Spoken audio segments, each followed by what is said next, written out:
and being aware of how long it's taking.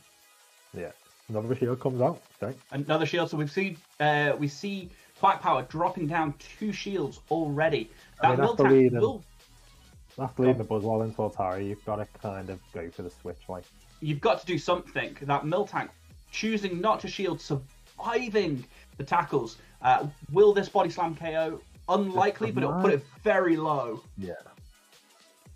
Puts it very low. Unlikely that Greedent is going to gain any more charge moves off. You just Dragon Breath down now? I think you Confusion down, you know.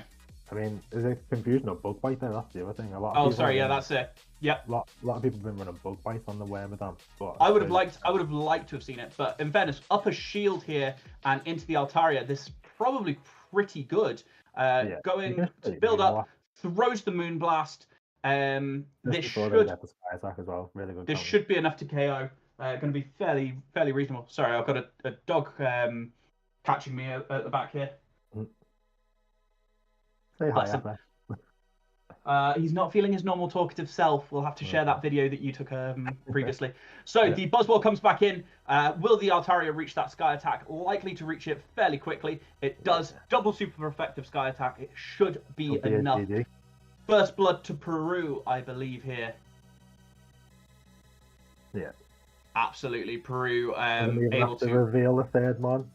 Didn't reveal the third mon. That's quite useful. You probably think that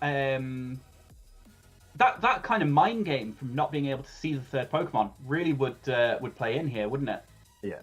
I'm still thinking it'd be Bug Bite because of the team compound. You're probably right. I'm just a confusion lover on Wormadam. I've never run it with Bug Bite because I've never been able to. So you can just see Appa now with his little black pillow. I've never been one for Bug Bite. Straight in, we've got Miltank into Altaria. That Miltank is running Ice Beam. It's not being shown to be running Ice Beam, but it is running Ice Beam. Will that catch Quack Power out is the real question. And do you bait as well? That's the other question. I mean, when you consider that Miltank's quite a tanky Pokemon, it can probably go straight Ice Beam and do quite well here. Yeah. Because it's tanking those Ice Beams relatively well. Goes for the Body Slam. If this doesn't draw a shield, I think it does draw the shield. But if it didn't, I think that was actually much worse for Miltank. Yeah. The fact that it's able to get there and survive, fantastic. Should get there just after. Failed catch. That is quite big. We do see its Bug Bite on the Wormadam. This should be quite a strong matchup here for the Wormadam. The tackles are resisted. The body slams are resisted. Crunch is neutral. Does get the defense fall. Now that is going to be quite useful. Yeah. Would you go Bug Buzz? Would you go Iron Head here if you were playing? I think you just go straight Bug Buzz. Yeah. You try and force it there, knock on a shield, and then that'll just sort of solidify the matchup. Good shot on the no shield. The Crunch here is going to do a lot of damage. You probably need to shield this and Bug Bite down. Gonna be tight.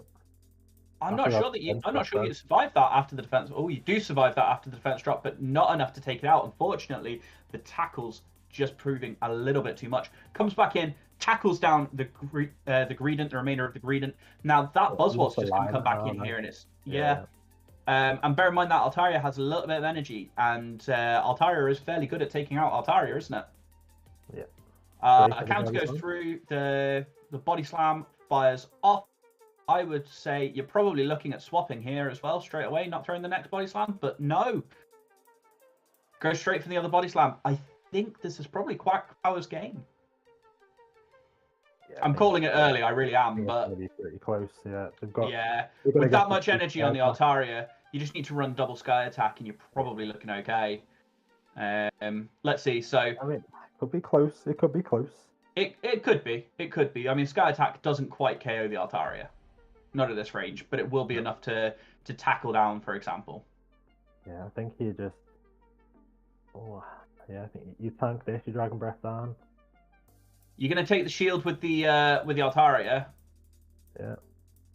This could be closer than we think, yeah. I actually think the Heroes could have this. Yeah. I'll call it, yeah. Fair enough.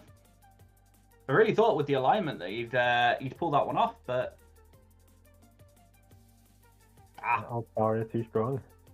Altaria is always too strong. It's one of those Pokemon that very much warps the format around it whenever it's allowed. Even though you've got, bear in mind, you're running Ice Beam on Miltank, you're running Walrein, you're running Quagsire with Stone Edge, and you're running a Steel type, and Mew, which probably runs Dragonclaw at this point. We see Quagsire into the Walrein. This is quite a good matchup for the Quagsire. In spite of the fact that normally it prefers being in zero shield scenarios, the Stone Edge is going to do a lot of damage. Yeah. The Walrein has win conditions regarding baiting, so if it's able to bait around the Icicle Spear here, go straight for the Earthquake, and in fact CMP ties on the Stone Edge. Good shield here from Quack Power. Yeah, I think as the Quagsire, you can afford to let this go. Yeah, especially after taking the shield. Fekiero, no shielding, the Earthquake taking a big chunk of damage here. Now, the Walrein just needs to go straight for the Icicle Spear, but yes, that Walrein, in fact... But I mean, is it a catch? Is it a catch? It is a catch because the Stone Edge doesn't KO. You bank the Icicle Spear, because bear in mind, the Icicle Spear is going to do more to the Altaria than the Stone Edge, than to the Quack, basically. So in this situation, he goes for the Sky Attack, catches it before, just before CMP. Just 2 shield Wormadam here. Perfect hero. Well, we've got that Buzzwole in the back. Lunges are going to start adding up when you consider that they're going to be debuffing the attack. He's going to get a lot of them off. I reckon the other thing is actually you can bring in the Walrein and just farm down here. I don't agree with Throw. Because I think you could have tanked that Sky Attack quite nicely and just farmed down. But taking the first shield from Fekiero, who throws a Moonblast. Now, you would have to shield this. Elect not to, so putting it all on the Buzzwole in the back. Yeah. Able to farm down, absolutely fantastic. I would say probably, reaches that Earthquake. That's clutch. That is a very important. I mean, the good thing here is if you do get lunged or whatever, then at least you can. Well, that out into the Quagsire. That Quagsire now, yeah. So the reason that the Wormadam coming in is actually good is because the Quagsire is able to clear any debuffs. What I would recommend Quack Power is doing should be to build up to back-to-back lunges. Throw one of them. I say Superpower's the move to throw though, probably. I mean, to be fair, as long as you can avoid any catches, you're okay. Yeah. But you are on a one-turn move. That's so much. That's so much. That did quite a lot. That did quite a lot. Quack Power able to pull out a win, bring out the 2-1 in Mexico's favor. After a strong start from Fekiero, unable to clean it. Buzzwole coming through clutch there at the end. Buzzwole was the Pokemon that we pointed at and went, that looks like a good Pokemon. Yeah. It really was. It's no Shadow Mewtwo though, is it? It's no Shadow Mewtwo, that is correct. No Shadow Mewtwo. How many times did you use Shadow Mewtwo? It's the Kyros, right? Yeah. Oh, was it 2-1 to Peru? Yeah. Whoops, my bad. That's alright. No, sorry, it wasn't, was it? It was Fish. We'll blame the editor for that. Yeah, no, there were some good games then. They were. I'm quite happy that we got to see the Quagsire. And we see Fekiero up against Castiel Rock here. So, interestingly enough, here there's a Celio which is going to handle that Walrein a little bit better. 2 Steel types in the Wormadam and Bronzong from Castiel Rock. The Miltank, so a Miltank mirror match, and Deoxys, which I think is a very good Pokemon here, that might entice us to see the Mew. Now bear in mind, movesets are generally shared between partners. That Mew hasn't been revealed. So what moveset is it running? Yeah. Could be an interesting one. It's got to be, well, I say it's got to be. Dragonclaw Wild Charge, probably. Dragonclaw Wild Charge, yeah, with Shadow Claw. I mean, it'd be interesting to see whether Bronzong actually sees any play. I think Bronzong's got a fair amount of play. Fish, do you want to press play? That Quagsire though still looks quite good when you consider that you've got Earthquake for, in spite of the levitating Bronzong, you've got Earthquake for that. Yeah. Altaria into Quagsire. Now, we saw how much a Stone Edge does to a Quagsire here. It's actually a better matchup for Altaria than you would think, even though the Mud Shot and a Rock-type move is normally enough to handle Altaria, think Stunfisk. Unfortunately, the Altaria is just a little bit too oppressive in this. This matchup was first seen in Tempest Cup back in Season 1 Silph. An immediate switch into Miltank after throwing the Sky Attack, tanking the Earthquake with that Mill Tank, because I'm very punny today. That does a lot of damage, but that's good information to have later. We see the Miltank is also running Ice Beam and catches the Body Slam, the resisted Body Slam. And the other thing is that the fact that this Miltank is running Ice Beam as well as Body Slam and Tackle means that there are no unresisted moves coming from the Miltank to that Wormadam yet, and that is going to be absolutely huge. Are they to the Bug Bite down here for Heroes? I would. I think there's nothing that this Miltank's going to throw that's going to do any damage whatsoever. He's going to get one more Body Slam off here, which is going to put you into the red, but you're still able to Bug Bite down, easily retain your switch, throw a bunch of energy on whatever comes in. You'll probably get 2 Iron Heads off, let's be fair, which will be enough to take out the Quagsire and then throw on the Mew, for example. Sorry, not the Mew. Would be enough. Sorry, I've just flipped sides there. I completely have. I was supposed to be the awake one today, but yeah. Altaria, I think Altaria is the correct choice. Trying to Dragon Breath it down before you get to the next move. But the Iron Head is going to do a bit of damage, and then you're going to potentially reach that next one, and that is quite big. Yeah, that farm down was really big there to be able to get to both of them moves. But we'll see now. Can Altaria do it with all this energy that's accumulating? But nice swap in for the Quag, not letting himself waste any time. Getting Stone Edge right off, forcing shield. Really big there. The Altaria has a bit of energy, but you've got a 2-shielded Mew, which, by the way, has Flame Charge. Oh, interesting. Okay, we were wrong. Would you shield this if you were the Wormadam? Because I would not shield this if I was the Wormadam. I'd be thinking this was a great little farm. And then the Shadow Claws are going to be enough to take down this Mew. He's going to try and Bug Bite it down. Doesn't manage. You've got 2 shields left. Flame Charge again does get the shield on the Altaria. Now, bear in mind, this Mew is quite low. He's probably going to have to race for that Wild Charge here.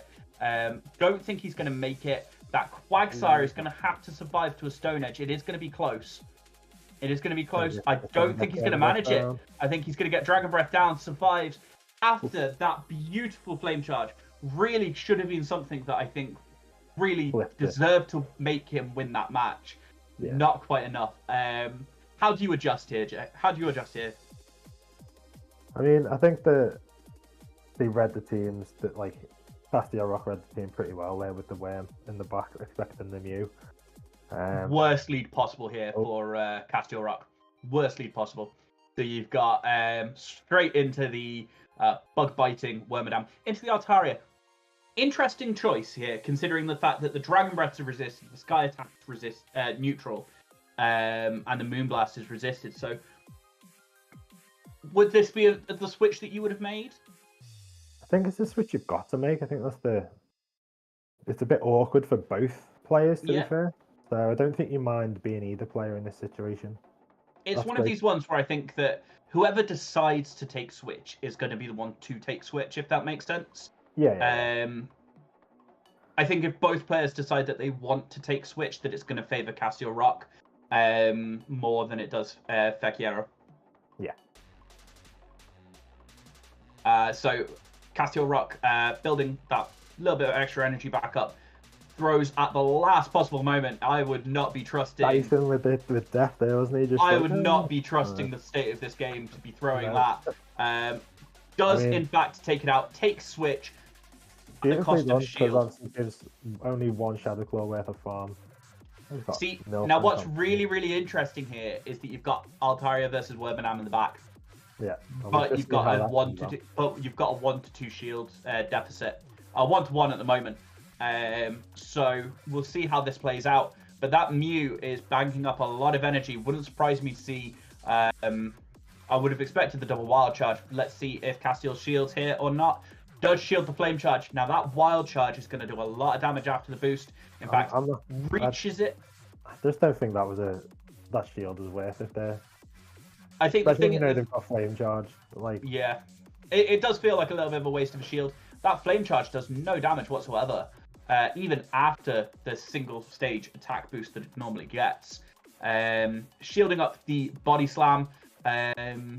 Let's see how this plays out. Switches out. Oh. Both players switch out. Very impressive timing from the moves on Mew. Now, would you be going Iron Head or would you be going Bug Buzz for the potential defense drop here? I mean, I think you've just got to go Iron Head just because it's neutral rather than resisted with Bug Buzz, even though Bug Buzz is such a good move. And Bug Buzz does have stab. Yeah. Which almost makes it overcome. Well, I suppose both of them have stab, but it almost makes it overcome the resistance. Well, but I suppose you do reach it slightly faster. Yeah. It's enough to take it there.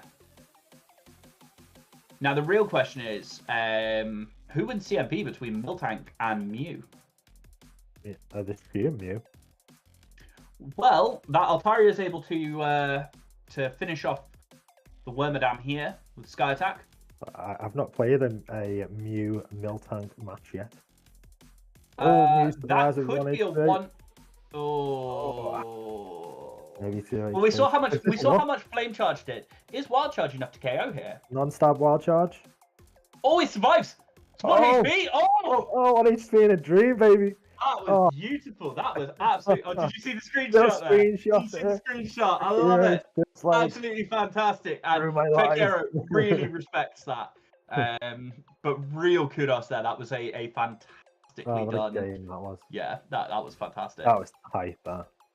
That Castiel really came in clutch there. Manages to eke out an advantage over Peru. How do you adapt for game 3 here? I mean, I really want to see the Celio, to be honest with you. I think Celio is a really powerful Pokemon. We see Altaria into Miltank. And we've got Celio. Come on. That Miltank is running Ice Beam, so that Altaria does have to be careful. 4x super effective Ice Beam will be enough to take it out, especially after all of the tackle damage. However, the Altaria reaches the Sky Attack first. They are both just one turn moving each other down. Being wary of the catch, I think that is the crucial thing there. Yeah, you don't want to have all that energy wasted, do you? So. No, especially not when you've got something like the Celio that has just come in that could resist the Ice Beam. Does take the Body Slam. Yeah, I'll tank these fine. He's a tanky boy, is Celio. Celio is a tanky boy.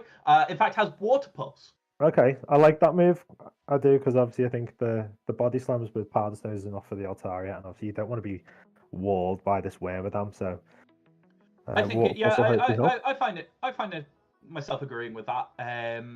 Water Pulse, not a wonderful move, but will get the job done where it needs to do. That being said, the Wormadam really doesn't need to worry about too much here.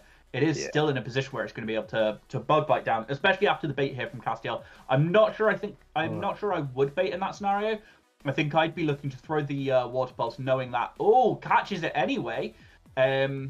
My scenario would have been that you'd be happy if they shield, you'd be happy if they don't. In fact, the Water Pulse here, they let it go. That is so much energy wasted.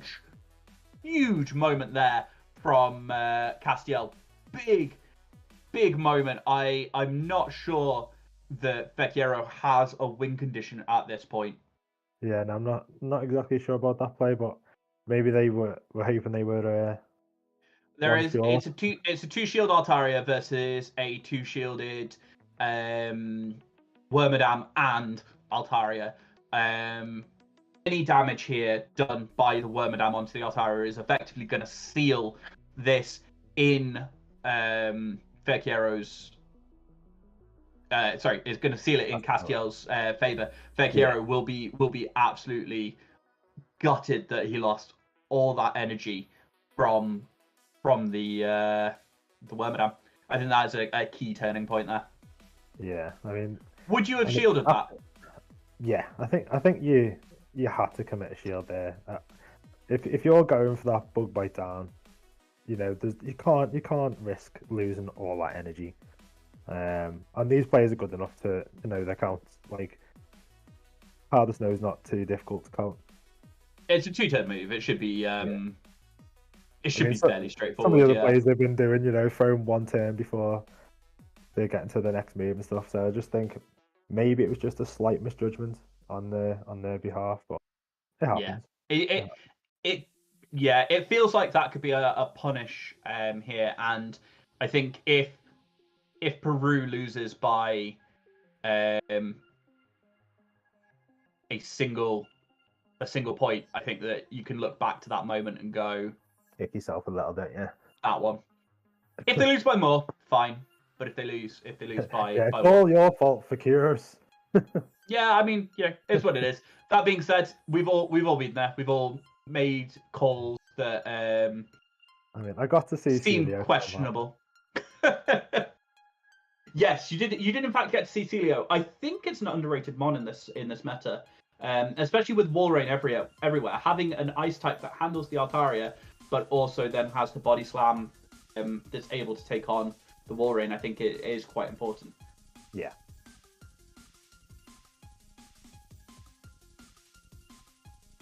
I mean, I'm ready to transition on to the next set of battles. I believe that Ojinja Ninja is going to have a brief break.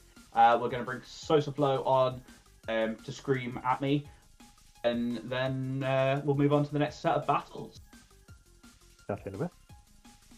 There we go. How you feeling, Sosa? And scream I will.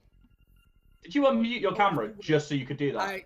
Yes, I did. I love it. I think that's fantastic. I know that Fish was about to say that your camera was unmuted and he was getting some weird feedback on that, but I like it. Good. We're ready. Let's do it. I love this meta. That was what really do you fun see? Watching those. What did I see? I've seen tackle on Miltank, which is something I had not seen before. The rollout on Miltank has been a great moveset throughout it. It generates that energy so quick, and it beats out that Bullet Seed Greedent as well. But having Miltank with tackle as well gives you that advantage like it did with Greedent, where you can withstand the fast attacks like the Altaria gives you for Dragon Breath. So you're actually matching Altaria for Altaria, and it's really helpful. Now, if the rest of Peru did that, we are in for a wonderful treat here, because we'll have tackle Miltank with Scissor. And I don't know if you've seen Scissor yet in this meta, Hawkeye, but it is phenomenal in this meta. I have seen Scissor this meta. I have one prepped and ready to go. It's under 500 CP at the moment because I just used it for a Silph Arena challenge, but I am looking forward to using it. The other thing though, we've got a normal type on each side. Both of them learn tackle, both of them learn body slam. It's going to be fantastic. We've got War Rain on both sides, fine. We've got Mew on both sides. What Mew sets are they running? Are we seeing that Flame Charge again? Or are we going to see the more standard Dragon Claw Wild Charge? We've then got a Rock type charge move. I'd imagine both on the Deoxys and the Quagsire. They're going to line up fairly well, I'd have thought. But that Shadow Caesar is one that really stands out to me. Like I'm looking at both of these teams, and that's just the first thing I'm seeing every time. Every time this meta, when I finally saw Shadow Scissor unlocked by Panic, I was like, oh my god, this thing's amazing. I played with it. I love watching it. You can lead with it even against this meta, against this lineup right now, and still feel comfortable to even have the Miltank as your safe swap in the back, or your Altaria in the back too. So absolutely. I feel like we might see a meta line, something really basic like Scissor, Altaria, and Walrein, or Altaria and Miltank in the back there from Javi this first game, and then try to find out what his opponent's going to do in game 2 and 3 and have Javi make the adjustments. We've got two fantastic players here in Parzival and Javier as well. Yeah. They are both fantastic.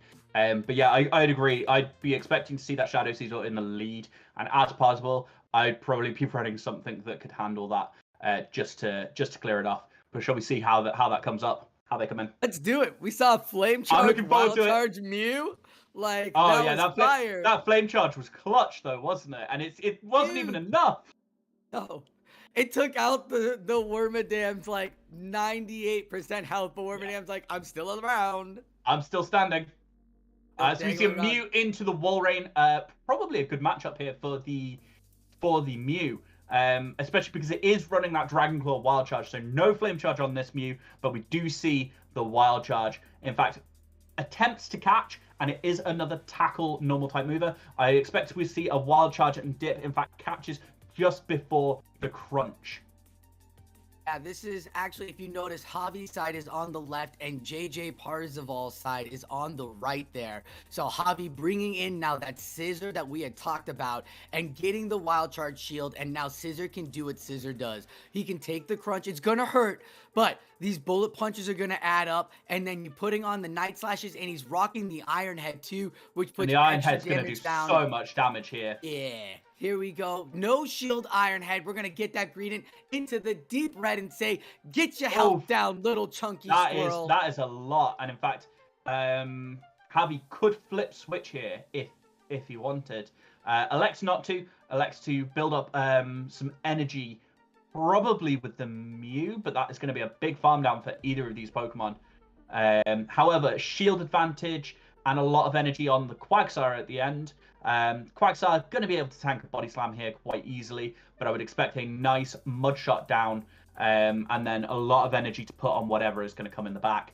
And that Quagsire with energy is going to be able to handle anything that Parzival has, isn't it?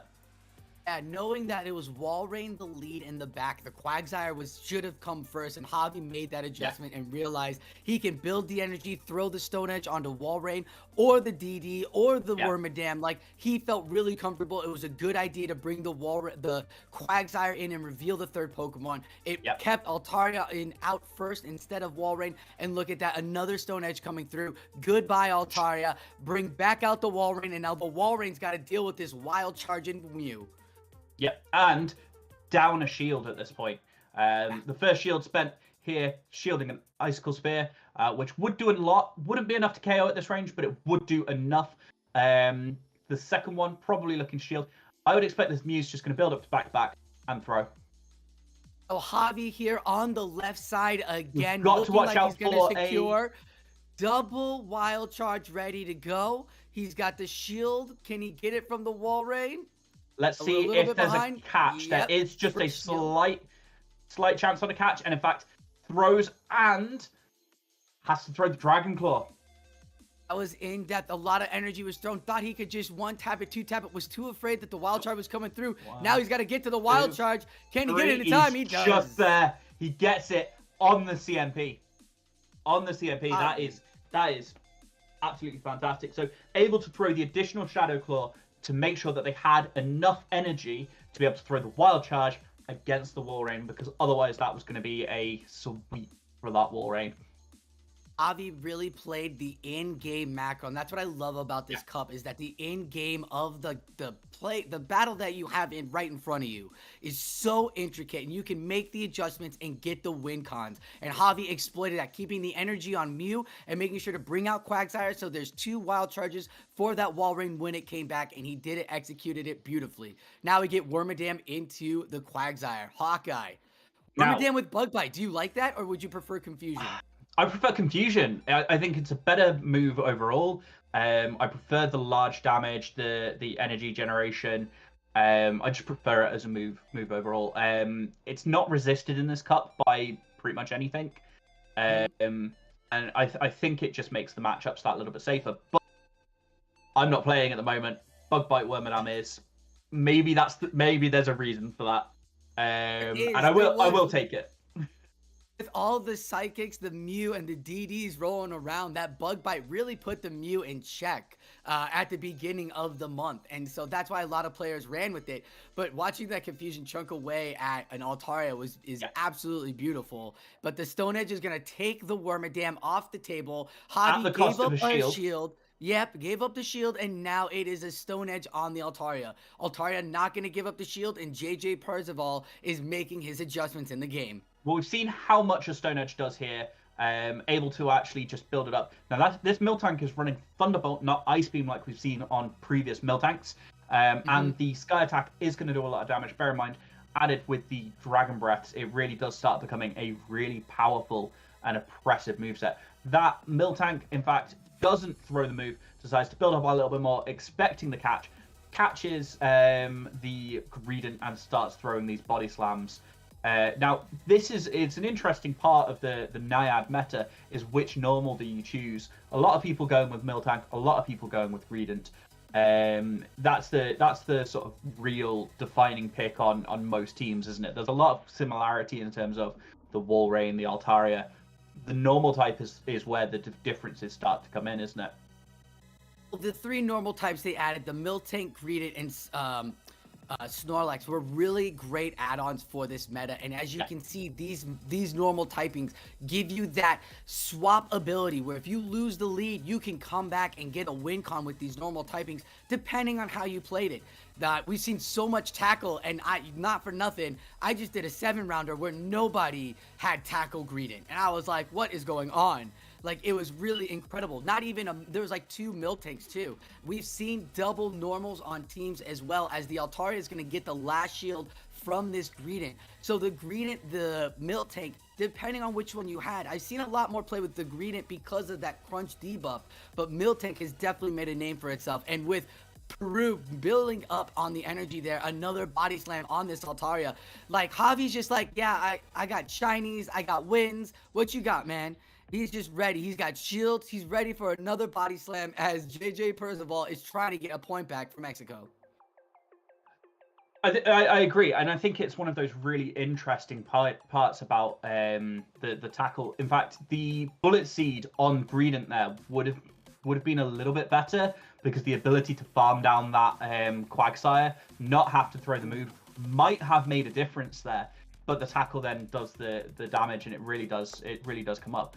But I did say Javi is a fantastic player, and comes back with another set of points there, pulls out a win, ties us up here at 4 points apiece. Let's see who's going to come out. 5-4. Will the Muse come back out? Will they play ever? Altarias. I hope so. There's we see the seasonal lead right into the Greedent. Exactly where you want to see it. Bear in mind, the only thing you're worried about is the crunch, and we've seen how much that does. It is not enough. The Night Slash would be okay. The Iron Head would be okay. It's not going to matter too much. Goes for the Night Slash. In fact, CMP ties. If you look in the back, there's a Mew and a Defense Deoxys. Neither of them want to see this Night Slash in Scissor. So this is a great call for he shields. JJ he's read it for the backline, hasn't he? He has, isn't he? Javi's just on point. Here comes the DD. That's fine. Throws the Iron Head. Would you throw the Iron Head, or would you throw the Night Slash here? Well, I had X Scissor and Night Slash on it. I know they did. So you'd be throwing the Night Slash. That's fine. I'd be throwing Night Slash, yeah, just to try to get the proc. I knew a shield might be coming at this point. It could actually take it, so I know I'm not going to lose a shield. So depending on where I'm at, but the Rock Slide's going to come in and take out the Scissor. And now switch lock in. The Quagsire is going to see that DD and getting to that Stone Edge, but DD's got all the energy now. I really like DD in this meta. I thought it was a wonderful DD has a lot of energy. Pokemon. DD has a lot of energy, but it doesn't work so well when it can't switch out.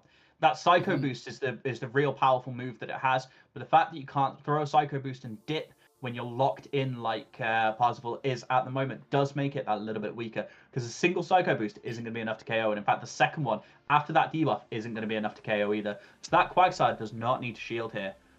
It's at this point where the Quagsire is just like, okay, whatever. You throw me a Psycho Boost, you debuffed. Throw me another one, fine, I'm still here. And in fact, builds up, throws a Stone Edge, and in comes the Walrein, because the Walrein doesn't need shield either. This is a double debuff Psycho Boost. It's a good move. Counter too, yeah. Yeah, the counter too. Look at how little damage that's doing. So here you go, I'll just get a bit of energy, and there you go. Now you've got a Walrein up energy against this Mew. He reaches He's Wild Charge Mew, so that's great. Wild Charge Dragonclaw Mew gets to the Icicle Spear. It is, but the Walrein just needs to throw a couple of Icicle Spears. It doesn't actually need to go for the bait. A second Icicle Spear here will be enough to KO, and CMP ties on the Wild Charge, which means he's going to take that shield back, and he does have a move on the Quagsire, so we do need to remember that. It's an uphill battle for that Quagsire, though. So this is what we really have to worry about. This is that macro. That's fine. So he takes the shield here. If this is another CMP charge on the Wild Charge, that's fine, because he's energy dry. The Quagsire can come in, throw a couple of Mud Shots, throw before he reaches the Dragon Claw, because he's still switch locked. Oh, I don't know if he can do it. I don't know if he can it's do gonna it. be There's close. no help on Quagsire. It is going to be close. He just needs to reach a Greedent move. is in the yellow. Greedent is in Greedent the yellow. is in the yellow. So he needs to To be get honest, an I think earthquake. Deoxys counter down is probably the correct move here. Yeah. He's got to, oh no, Yeah. just Greedent tackle Not able down to do is it. the way to go. Not able to do it. Alright, Worth JJ it. Worth a gets try. one back. That was Javi for another one, wasn't it? No, JJ got one back. Screens are switched. Yeah, sorry, I'm still asleep apparently. No worries. I thought I was No awake. I worries. really thought I'd be awake at the moment, but I'm really not.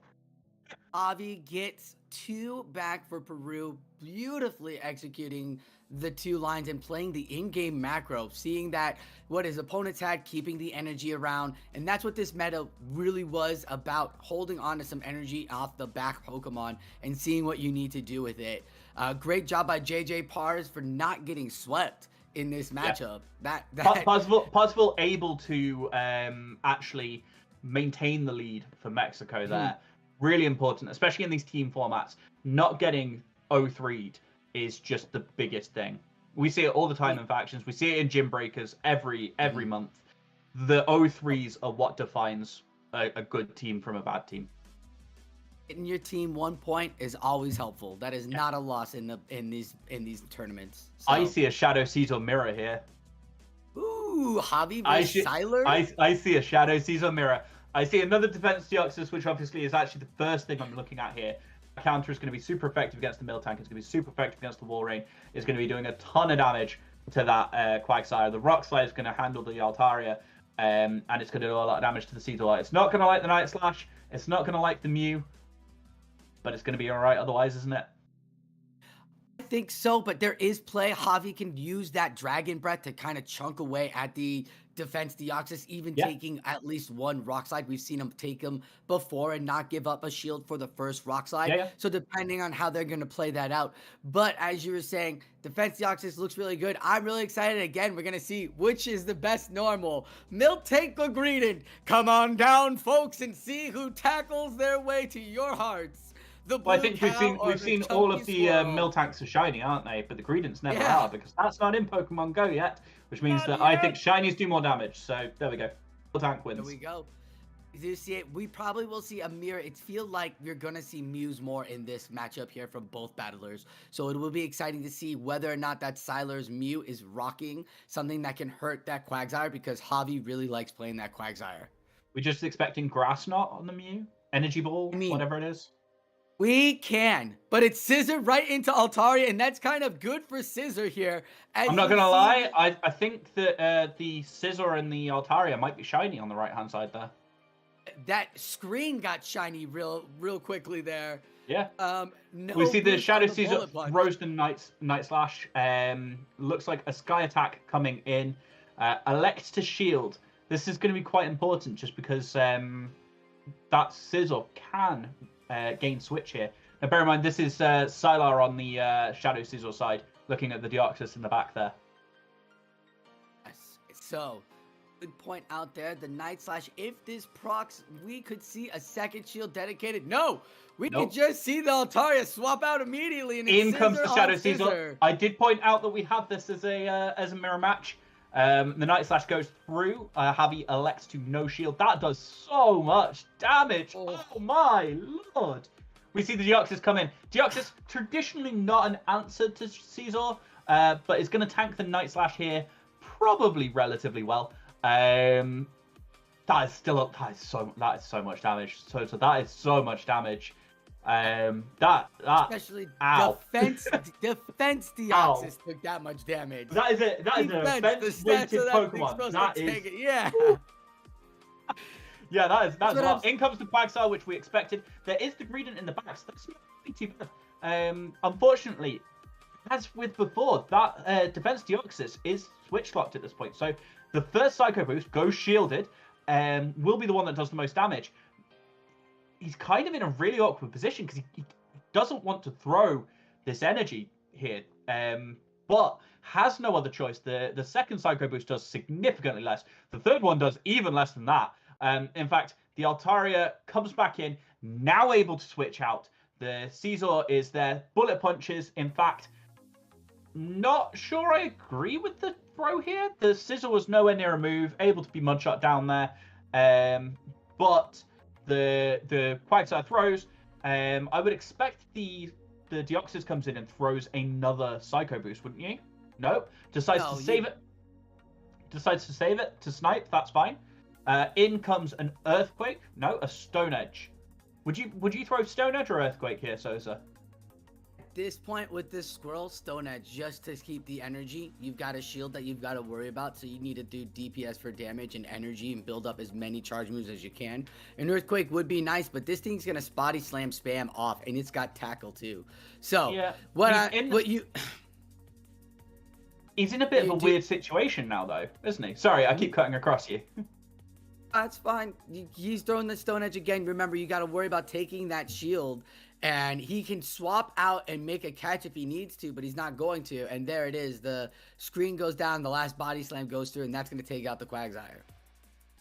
See, throwing a single Earthquake there might have been better. Not shielding was Siler keeping that shield specifically for defense Deoxys was great. Yep. That was why the shield was there. So throwing that Earthquake would have been, realizing that maybe throwing the Earthquake would have been good, but at the same time, we just saw Greedent could handle it no matter what. So a shield or no shield, Greedent could take it. So Greedent could, but look at the health that it was on at the end. If the Earthquake goes unshielded, DD still had enough health. It does. DD still had enough health to survive and counter that down. So it was good. Quagsire into defense Deoxys. Traditionally a good matchup for the Quagsire here, surely. The counters aren't too bad. The Rock Slide's not the move that you throw, but we're in the lead situation, which is where Defense Deoxys really shines, because that Psycho Boost and dip can happen. Goes straight for the Earthquake this time. No shield from Sylar.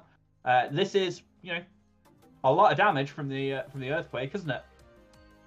Yeah, the no shield seemed to be the trend in the beginning of metas, so going for nukes right off the bat is a great opportunity here, and the only way to land them sometimes. As you see, the Psycho Boost will get shielded here. Now the attack of the defense Deoxys is dropped, and we're going to get another Stone Edge. Will we get a shield here? Of course. Shield for shield. Siler's like, I'll give you the shield. There's a reason why you want Quagsire around, and I don't want you to know why. So another Psycho Boost will come in. This won't do much, so Quagsire aware that it is not going to shield it. I wonder if Javi played Sylar first before his last opponent, because he's been playing this triple Psycho Boosted Defense Deoxys with shields this matchup, but last battle he didn't shield that triple boosted Defense Deoxys at all. So it was really interesting that he does shield the first one and doesn't shield now, as he brings in the scissor to come in and take the last. That's just the last Psycho triple boost. Boosted? Yeah, the triple debuff. Triple debuff Psycho boosted does the wrong way. Nothing. Caesar into Caesar. We know how much these Night Slashes do either way. Javi does reach it first because he managed to get a couple of bullet punches off on the Deoxys. Likely to just be able to either shield and throw the next one, or just come in with Stone Edge that was banked on the Quagsire. Still no proc on anybody's Night Slash. Come on! Is it supposed to be like a 40% or 60%? 1 in 3, 100%. Is it? Yeah, 1 in 3. 1 in 3? We've seen about 5 and 0 Night we have. Slashes. We have. Proc. It's not good. What do you do? What do you come in here? You've got no shields. You're not going to be able to take this down quickly. This is not going to go well. Called it was the normals in the back, but now Greedent does not want to see this bullet puncher. This is going to do a lot. This is going to do a lot of damage. Then Miltank that is a Greedent. That is a tanky Greedent. Look at how much damage that Night Slash did. And no shields here means that Miltank go for that Thunderbolt. I don't think it even needs to. I think a body slam is going to be more than enough here. I don't think you don't go for the Thunderbolt because if they were played in the other way around, you don't reveal the moveset, do you? Yeah, but this is the third matchup. Yes, but if Javi played Sylar first, or which you suggested because of the way that Javi played the Defense Deoxys, you don't reveal the Thunderbolt, do you? Especially because you're just nowhere near. You're nowhere near losing this match. For the Gymbreakers and for factions and stuff like that, yes. But in a regular tournament, like absolutely throw the Thunderbolt right then and there. Oh, absolutely. Factions wouldn't even matter. It would matter for games 2 and 3. Yeah. So like if it was game 1 or 2, you wouldn't do it for game 3, obviously. But it's because you've got a partner and you can't TM between opponents. But yeah, 6-5 straight into the next game. Was Scissor and Greedent. So yes, don't reveal Thunderbolt yet. Scissor and Greedent, nicely done. There is a Caesar and a Deoxys and a Quagsire and an Altaria in the back. This is going to be quite interesting. Throws the Night Slash just before reaching the crunch. This Night Slash does a ton of damage. Altaria looks so good in the back there for Javi. It really does. It really does. Catches the crunch onto the Quagsire.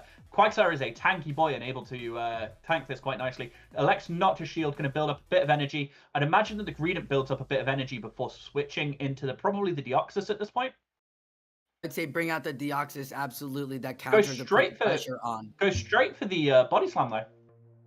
Oh, wants to keep the Deoxys around, keep the Greedent around and put some extra energy on the extra energy pressure onto that Quagsire as another Stone Edge is coming now. Will he shield the Greedent? No. We're going to say goodbye to Greedent. Yeah, Stone Edge going to be enough to take out at this point. And back to your Pokeball, sir. I would probably suggest a Caesar Bullet Punch down here. You might have to commit a shield, but the energy on Caesar is going to be much better than I think on Deoxys. However, Deoxys comes in, going to build up the energy for the Psycho Boost and Dip strategy. Tanks this Earthquake. We've seen how much this does. What, about 50%? Yeah. I like this move. We know that it's a Scissor in the back. Maybe this draws out the Altaria, but at the same time, Scissor can handle Altaria, and in the same shield situation, it's beautiful. So now you have Scissor on Scissor. You can absolutely put all the pressure down on the Altaria here. The Sylar Scissor has not been revealed yet. That is why this is really interesting and very wonderful to see if he can get to this second rock slide without giving up a shield. Will he give up a shield? Yeah, he gives up a shield straight away. The rock slide is going to be a lot of damage, but I would imagine if I were playing this, I'd be saving those shields for Caesar, just knowing that Caesar's going to handle whatever's in the back 2-1 shields. So elects to no, switches out. In fact, survives that, so it's still there. This just feels really, really rough. That being said, this would be the time that somebody procs, right? This would be the time that one of them proc. When it all comes down to whether or not the bullet punches are there. The shields won't matter if something procs. No proc off of Sylar. Will Javi get the proc? Both battlers, Sylar giving up his last shield. Javi still has one more shield on his Scissor, but cannot take the bullet punch down. He's going to double Night Slash here, though. He's going to double Night Slash. It's going to be enough. That's got to be enough, hasn't it? It does 50%. Yeah. 55 easily. From the green, takes it down. Takes it down. In comes the Deoxys. Deoxys is going to counter down. Oh, not quite. But yeah, that was very well played. Very well recognized, the win condition there. Able to level it up at 6 apiece, I believe. Javi got 2 back now. So Javi got 4 of 2, right? Yeah. Against his opponents, 4-2, which very well played.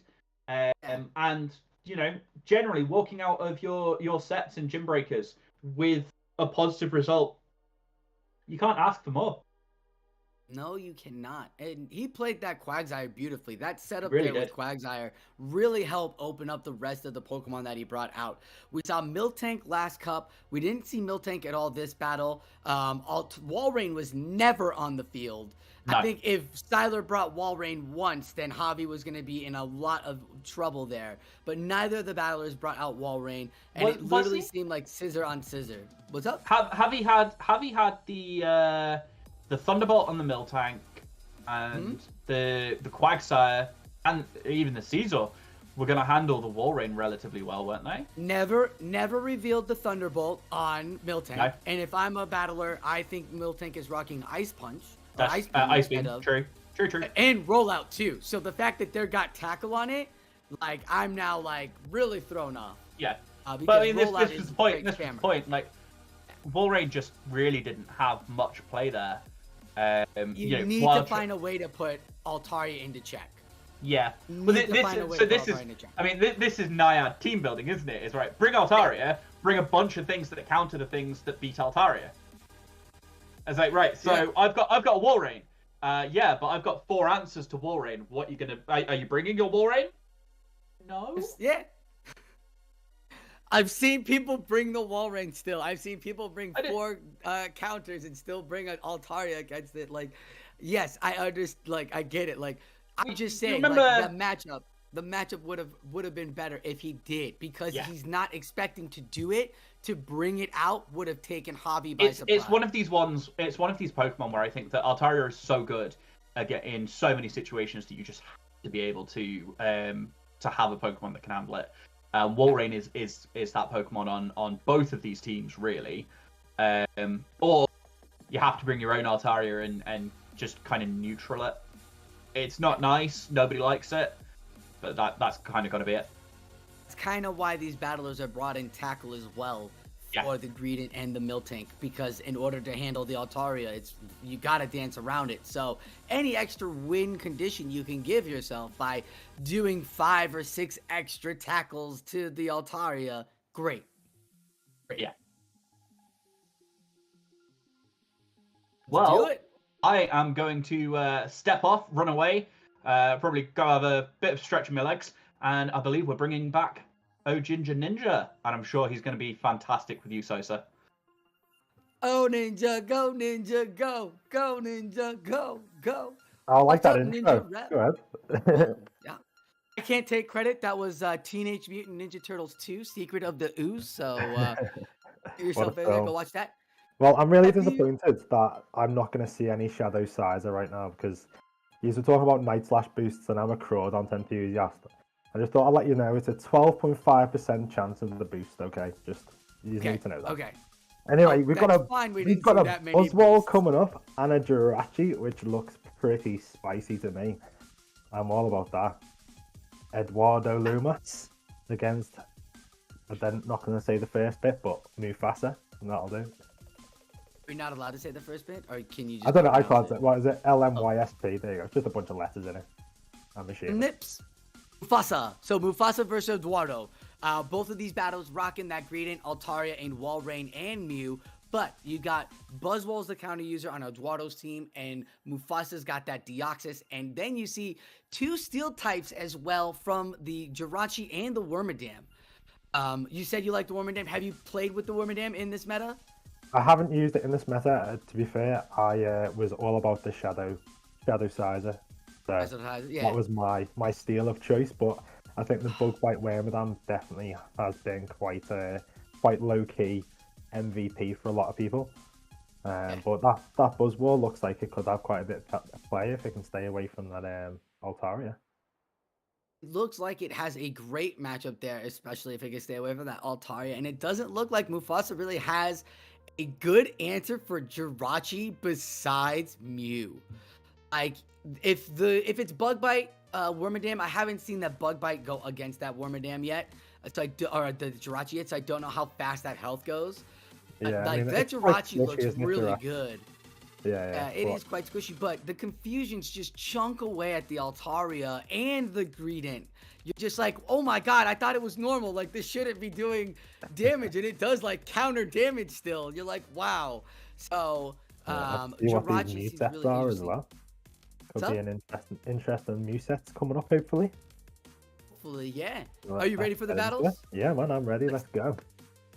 Hit that button, Fish. Let's get this. Let's see what's going on.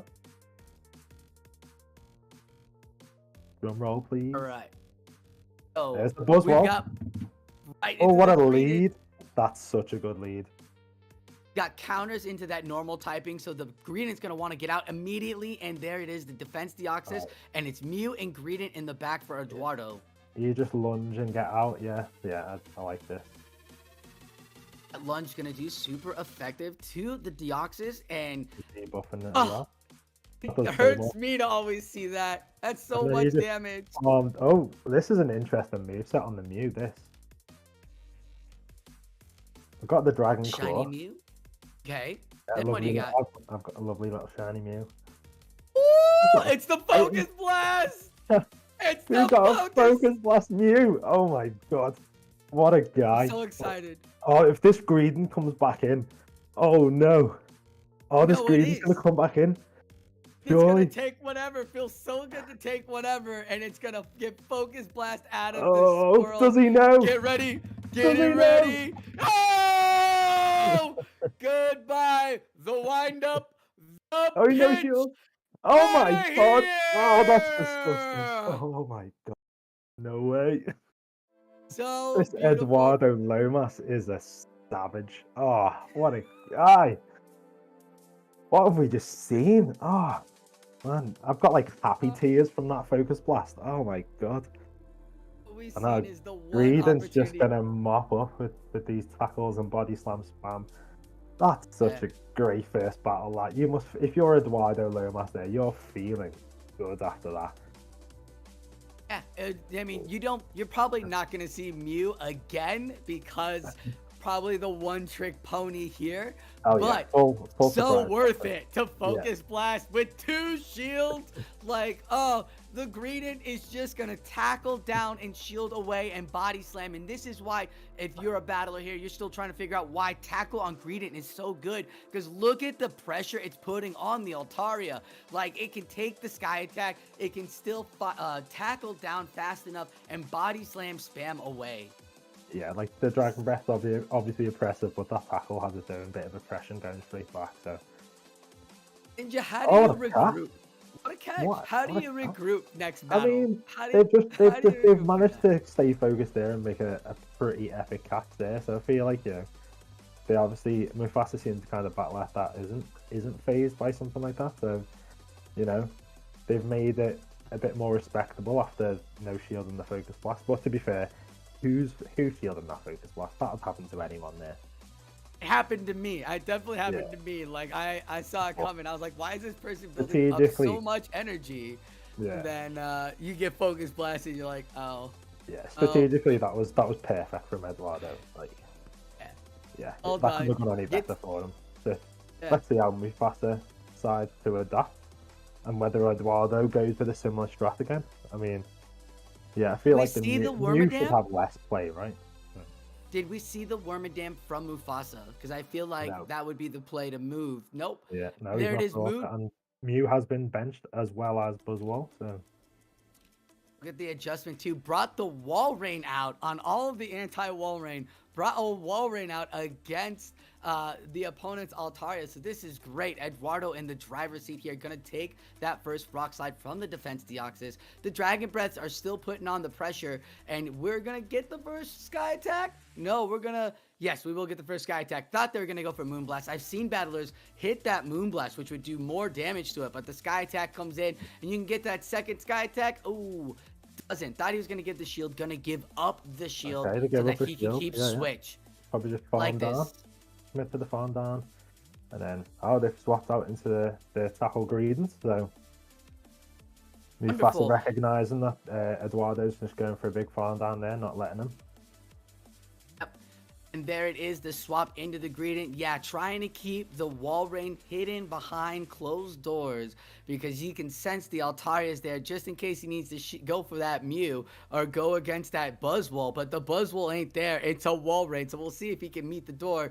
The body slam goes through. No shield again. So 2 shields on to Mufasa's Greedent.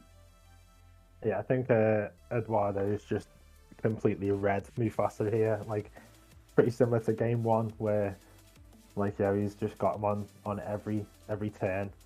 There's no hiding for Mufasa here. He's just going to get that Altaria locked up against the wall rain. And it's never a good feeling, that. Probably just about as bad as getting your Greedent focus blasted by a Mew. Well, here we go. Yeah, it's just going to be just as bad, too, because there's 2 shields on that Altaria, because you need 2 shields against the Mew if it's got just Dragon Claw. But guess what, sir? It is not a Mew. It is an Altaria, and 1 shield and a farm down is A-okay. Not to mention there's still about a quarter health left on Eduardo's own Dragon Breath user Altaria there. So definitely in the driver's seat. Only Altaria left. Uphill battle. Go for the Moonblast! Go for the Moonblast! I know, I was going to say, you've got to, haven't you? Get that attack drop. But no, okay, he's got the shield though. I think the safe play from Eduardo there is shielding. There's But you're still gonna one get- shield. How many icicle spears are coming out? Will he shield this? He does. He gets to the Moonblast. May be able to It's just do he's not gonna have enough damage, health take it left, out. is he? No, the Dragon Breath on the opponent's Altaria as well will be just way over his, double what his is. Yeah. He needs to have a move banked in the back. The debuff on the Powder Snow's not enough as Eduardo gets that matchup, my friend. Eduardo takes it. So he's 2-0 up at the minute. Absolute masterclass so far.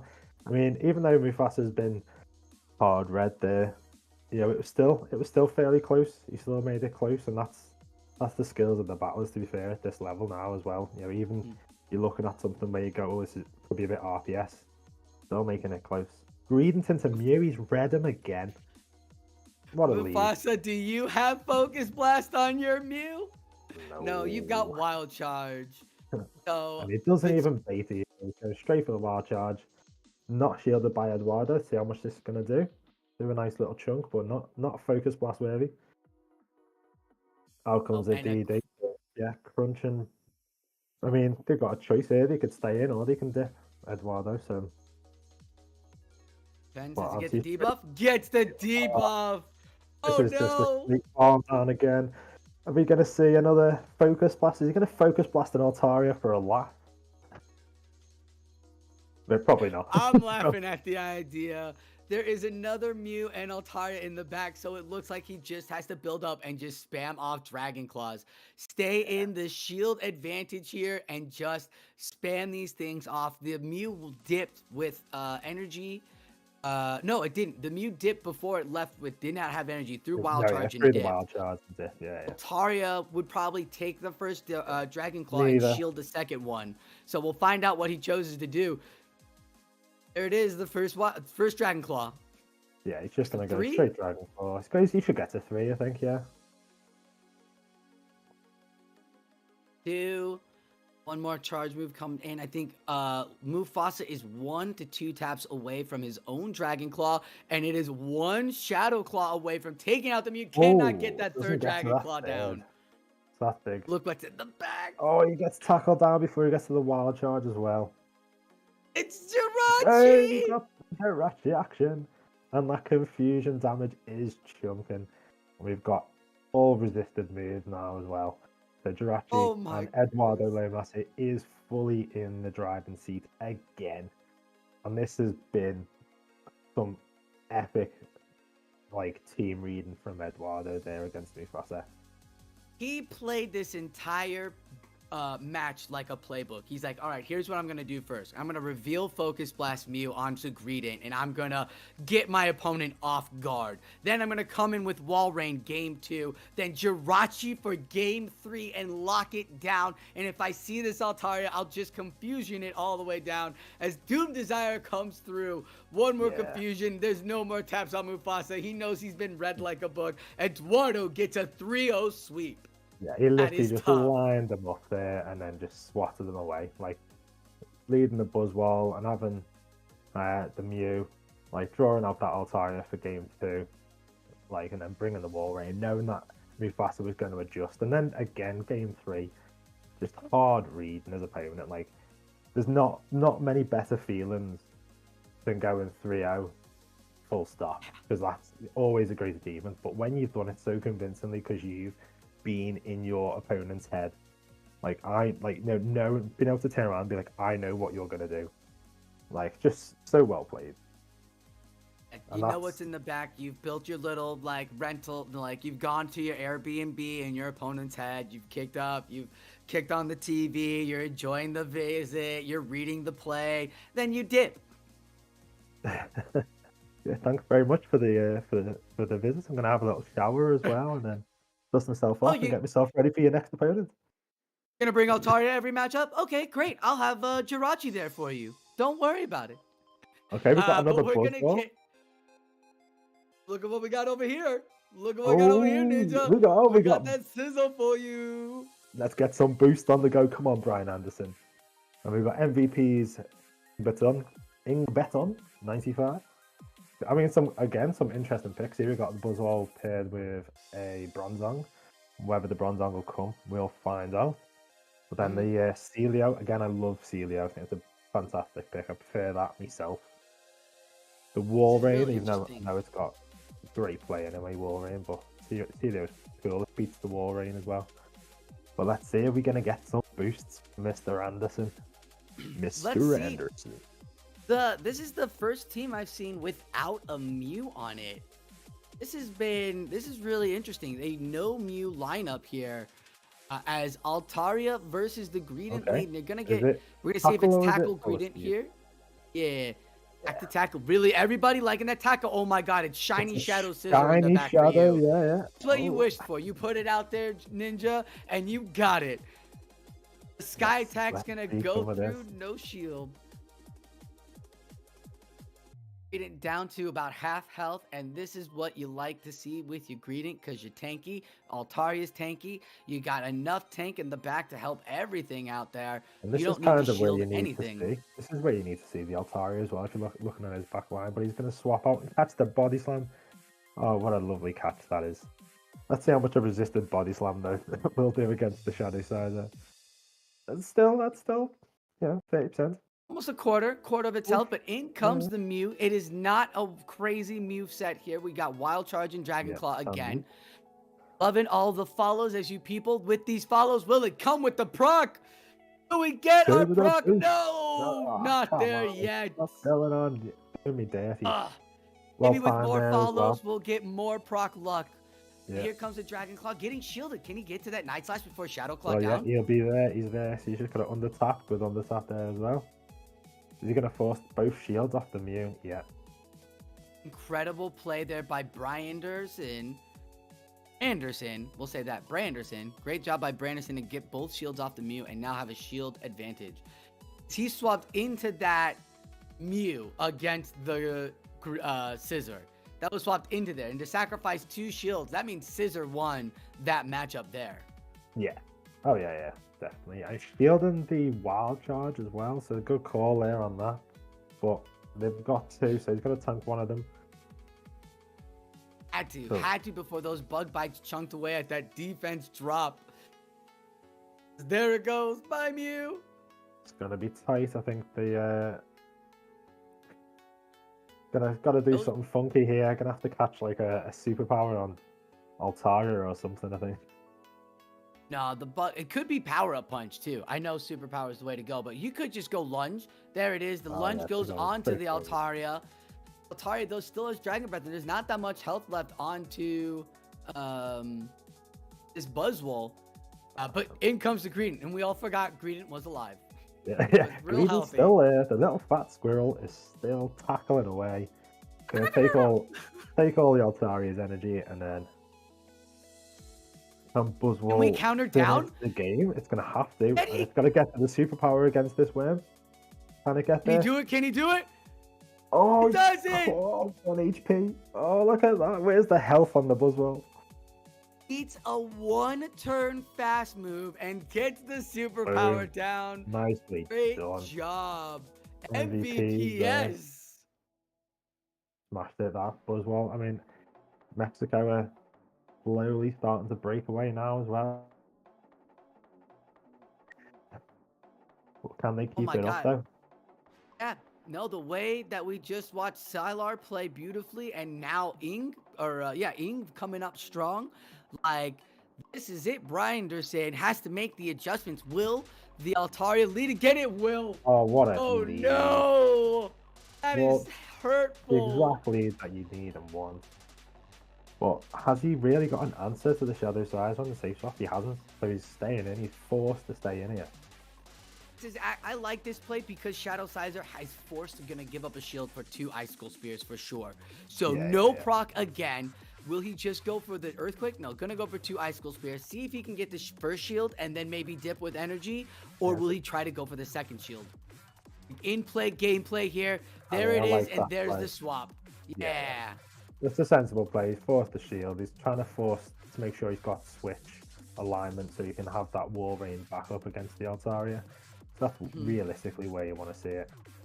And now He it's gives just a up the case shield of here.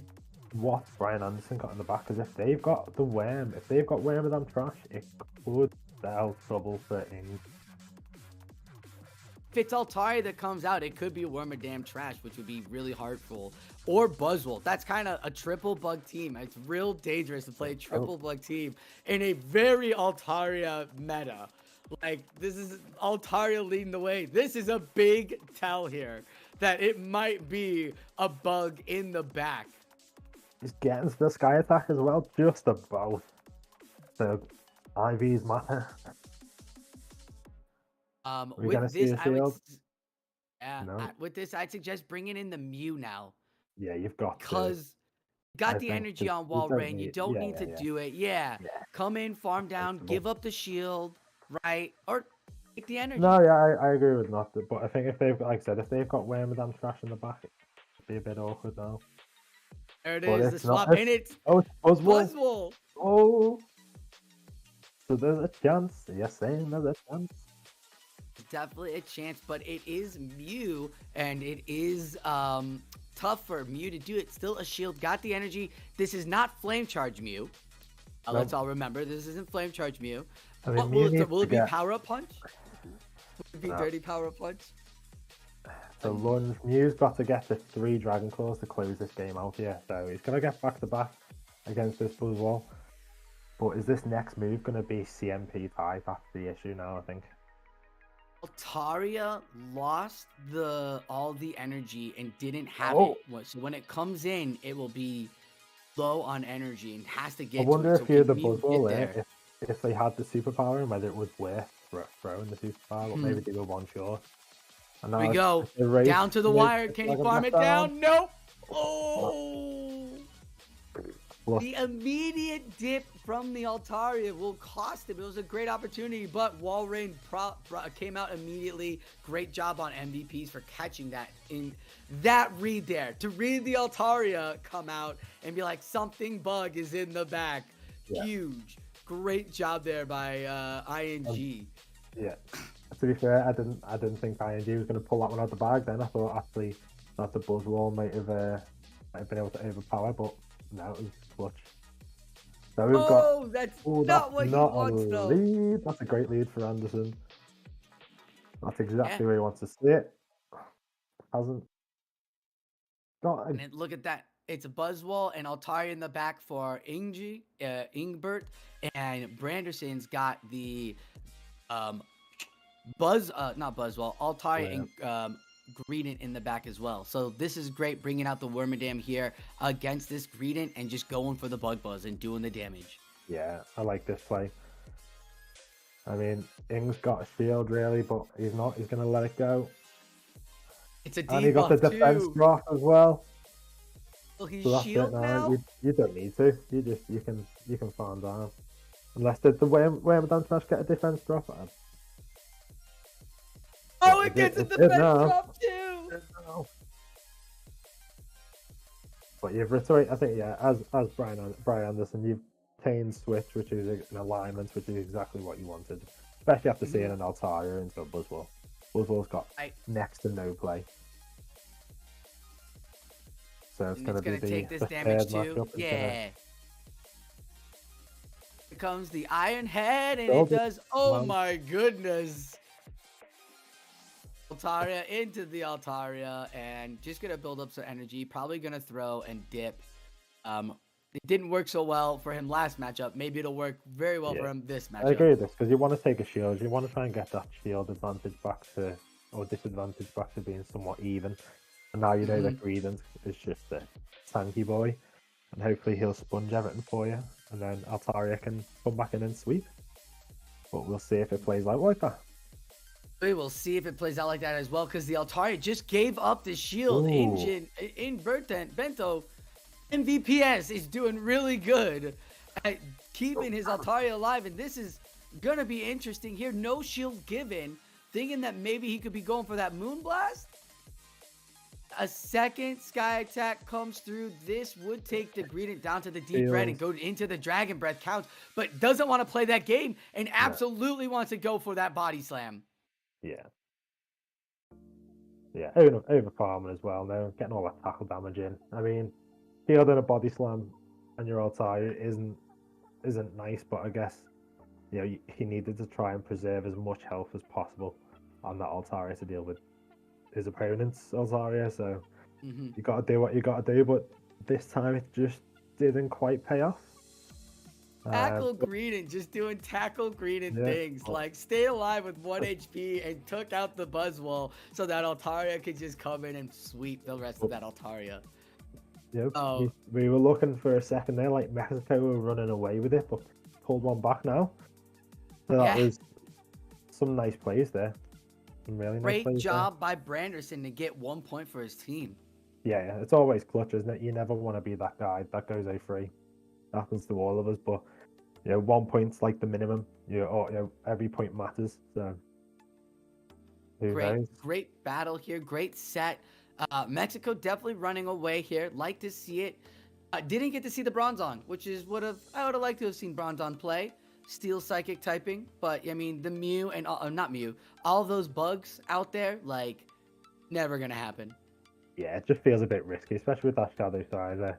Even the Altaria, I feel like that's not necessarily a comfortable matchup for Bronzong as much as it would be for the Wormadam Trash and Jirachi feels a little bit better because you've got better charge moves, and also that I've just really enjoyed seeing all the Buzzwole as well. To be honest, I didn't expect to see so many, and it's majority of the time it's been putting in work.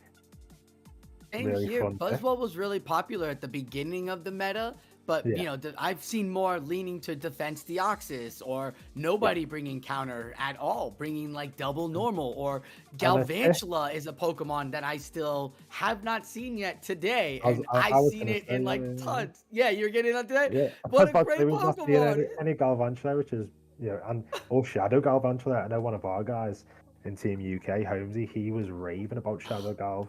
Saying so good, it just chunks away. I was lucky to catch a Shadow Galv, but not a Shadow Ninetales. Any Jellicent yet either, and I thought, to be fair, at the beginning of this, I thought Jellicent was going to be such a staple in people's teams, but I think because of so many normal, it's just been one of them where people have just been scared away by it. But I thought Altaria, Walrein, Jellicent was going to be a really popular core, but we haven't seen that once yet.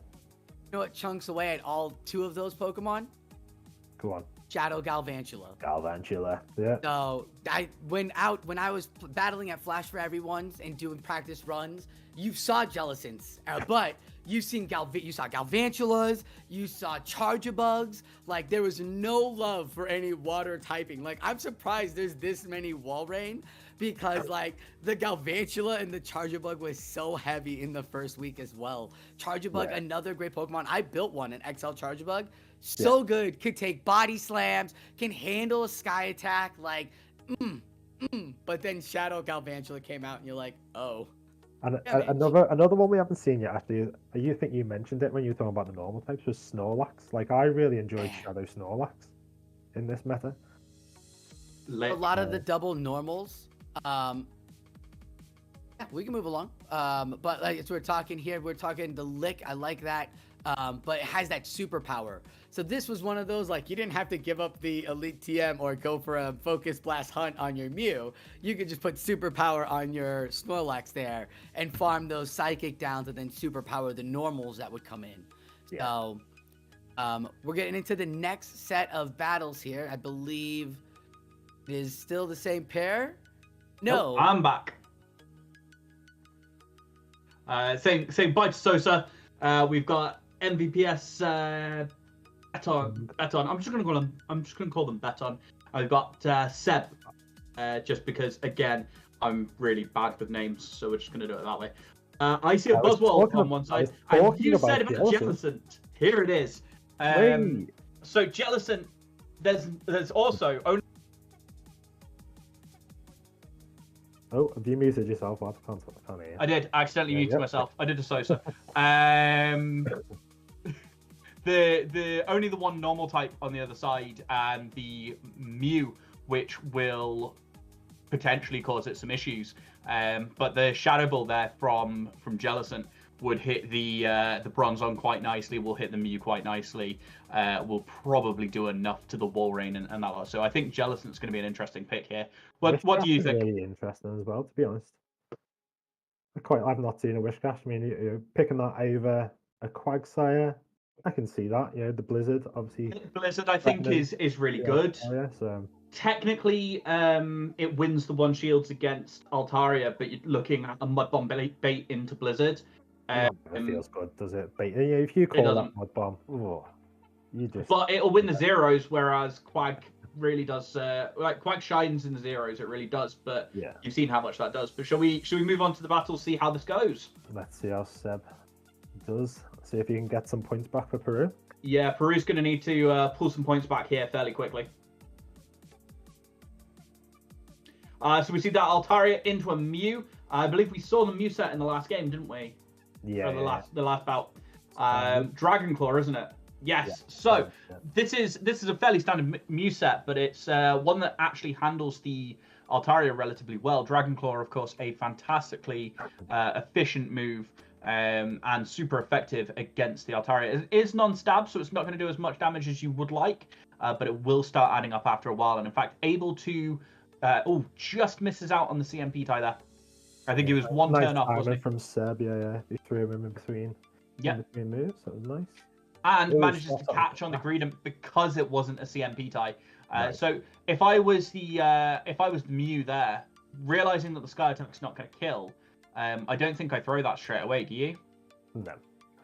However, manages to get a bit of chip damage off. Is only slightly behind in terms of energy. And able to put that pressure on. So really secures the secondary matchup, but that Altaria is still on a lot of health in the back. We do have the Whiscash in the back, but there is an Altaria on the other side. We could see a Blizzard on that Altaria.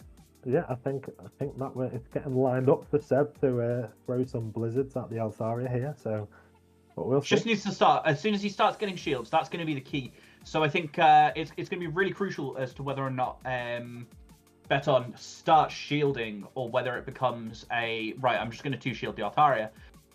If he elects to 2-shield the Altaria, it could actually be quite a close matchup, because the Altaria on Seb's side is that little bit more damaged. It's still fairly healthy though, so I think it could be quite risky, but it looks like he's going to commit all the shields to the Altaria. Comes in with the Whiscash, gains a little bit of energy. That could be absolutely crucial here. That Mew really has nowhere to go. It could come in and gather a little bit of energy for a Dragon Claw against the Altaria. It wouldn't get much shot down, but it would be a waste of energy on the other side. Are we going to see a Blizzard catch? We are going to see a Sky Attack thrown. Well, let's see. Immediately shields. That's a good shield, I think. The Whiscash is going to... Things need to start throwing shields here, one way or the other. Do you bait here? Yeah. Oh, catches the Mud Bomb. I was going to say, I feel like... low bubbles, probably still going to take out here, to be fair. Always feels bad. Doesn't quite take out, is able to farm down. I would expect to see a Blizzard straight away, which he does. Now, see, the reason I think this is because actually, all he needs to do... Got a shield, sure. He does it. He does. Oh, that was last minute. Last minute. That was. And I'm willing to bet that Beton is sat there going, thank God I shielded that last minute, isn't it? Another Blizzard. Now you just shield this because you know you've got the Altaria in the back, but you're able to handle it with your Altaria. In comes the Altaria, but of course Beton's on just a bit too much energy. Double Sky Attack here is going to be more than enough to take it out, and this is exactly what I said about the 2-shielded Altaria. As soon as Beton elected to save those shields for the Altaria, it was never going to work out for Seb. No, yeah, that Whiscash, that Blizzard's just too high of an energy move, like too much. And going straight Blizzard, I understand the not baiting thing. I'm quite a similar player in the sense I don't really enjoy baiting. Don't go sharing that to your faction's opponents. Especially when it's resisted like that. We've talked about discharging the Pilot Swine a few too many times. So put that one to bed. But I do agree. I think there are times and places for it. But I think that potentially just going straight Blizzard from the get go doesn't feel good as the Whiscash. It's why Whiscash isn't truly an Altaria answer in the same way that Walrein is. I think that's the issue, isn't it, really, when you look at Seb's team, that he doesn't really Absolutely, and I think that's why Altaria here is coming from Beton every time. Yeah. Because there's just not a clean Altaria answer. Yes, there's the Mew, which does have Dragon Claw, but we've seen how that match plays out. And in fact, throwing in the middle of the Shadow Claw again, this is not a CMP tie, is it? No. Which will mean that if Beton wants, can catch, doesn't catch. Banks all the energy on the Mew, which banks all the energy. Really that is quite useful. But the double Dragon Claw is still not going to be enough to take out that Altaria in the back. And now you're in a position for Seb where they're behind on energy with the Greedent and now health. Yeah, and I think the worst thing for Seb is that there's a Walrein in the back. So yeah, that's not going to feel good. That's not going to feel good.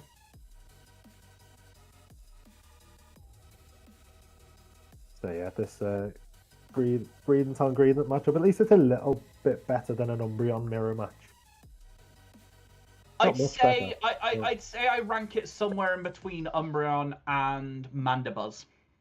Yeah, I go with that. I mean, if it had Bullet Seed, it'd be worse. But tackle me. Yeah. So what I would say is, I think Mandibuzz, Snarl Aerial Ace Mandibuzz, I would say is worse than Umbreon with Last Resort. Yeah. I would say this ranks somewhere in between. Cool. So now we've got the Mew with all the energy coming back in against the Altaria. You just don't shield this, do you? You just no shield either of them because both of the Dragon Claws don't KO. Yeah. Able to Dragon Breath down, but switches and catches on the Walrein. Dragon Claw and it's not a wild charge, so he's just able to go, all right, do you know what? Fine, I'll Powder Snow you down. And that Altaria in the back it's just... So, what's the weather like where you are? It's a bit snowy. You got me there. I set you up for that one, but you got me. Yeah, I mean, there's nothing. There's absolutely nothing you can do here. It's a GG. It's just another good read, really, from Ing. Seb could Seb could do almost anything. Beton could sit here and probably just start smashing the phone against their head. And they'd still probably win the game. Let's be fair. You know, if you just sat there just doing this repeatedly. But yeah, just nothing on it. Does make it a little bit closer. Probably just because they're messing about. Absolutely fine. Ash in chat has said that Altaria versus Walrein is actually very, very close. 10 out of 10. Do agree. Yeah, I mean, closer than you want it to be. Yeah, very. Well, bear in mind that was coming out with a full Icicle Spear ready for the Mew, but there was still an Altaria in the back. It wasn't going well. Beton able to pull out just a little bit more of a lead here for Mexico over Peru, and Mexico really starting to enter into the driver's seat in this match. Almost double the number of points. You're Seb in this scenario. What do you do to change it up? Do you bring the Jellicent? Do you bring the Buzzwole? In comes Altaria straight into Bronzong. There is that Buzzwole in the back though. Okay. We do like that. We do like to see that. But this is not going to be nice. That Psyshock, that payback, it's going to be absolutely fantastic here.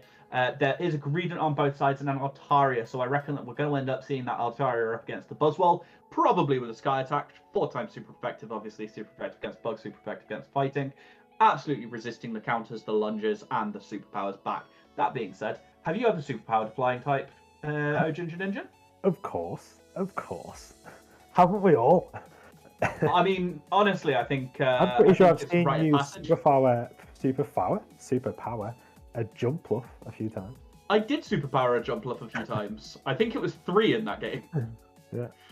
Man, that was a fun game. But we see Bronzong absolutely tanking those Sky Attacks because, do you know what? He is a tanky boy.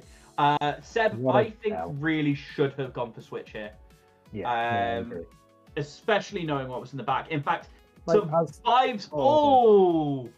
Seb, you've got to know that they've got Altaria. They've got Altaria, yeah. So, I mean, it's going to be as simple as Greedent comes in here and it's just game over. However, Beton could elect to bring Altaria in here and it would have been different, but no. That's a really nice read from Ing there.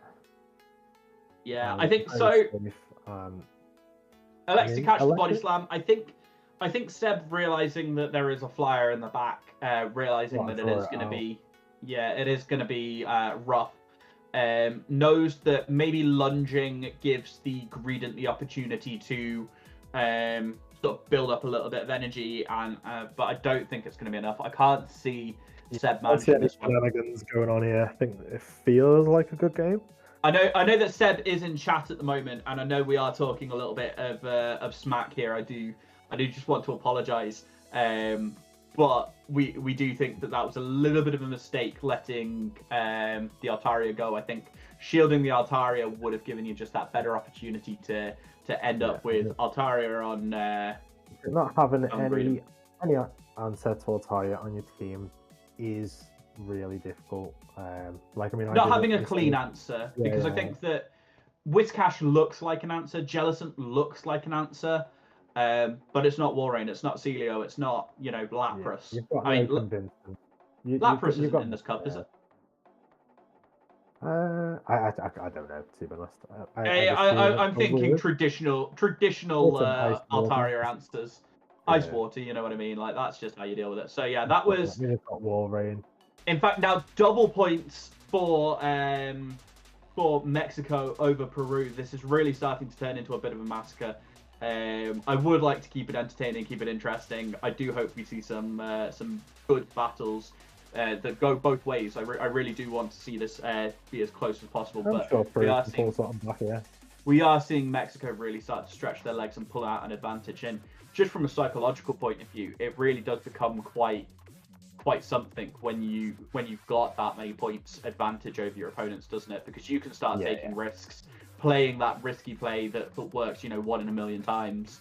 I am surprised that we didn't see any Jellicent there, to be honest. I think Jellicent had an opportunity, and I think in the third game it actually would have been better. But we shall see. We shall see. That was that. So I see a Magikarp. I do see a Galvantula. Hello. So this is actually, I think this is probably one of the most interesting lineups that we've had so far. So we've got Vasquez, and we've got Brian again. So Brian's team we saw earlier with the Celio was one of the first things I pointed out, and the Shadow Caesar. So we do like both of them. Buzzwole as well, double bug. Triple bug. You got double bug. Sorry, triple bug, double bug steel. Yep. But we see Galvantula, Jirachi, Deoxys, Walrein, Greedent, and Altarius on Vasquez side. So that's an interesting lineup, and I think we're going to see that Galvantula play a big part here. Lunge is going to be really fantastic. Discharge is going to be fantastic. Volt Switch is going to be fantastic. So I don't see any reason why you wouldn't be bringing Galvantula here, do you? No, but I just think that Shadow Sizer just looks so ominous. It really does. It really does. But I think that I think that the Altaria is going to add pressure to it. The Deoxys is going to add pressure to it, and I think even the Volt Switches are going to start adding pressure to it. Because bear in mind, the Galvantula will resist the bullet punches, and the Volt Switch is going to do a lot of damage back. So I think that's probably a clean answer to it.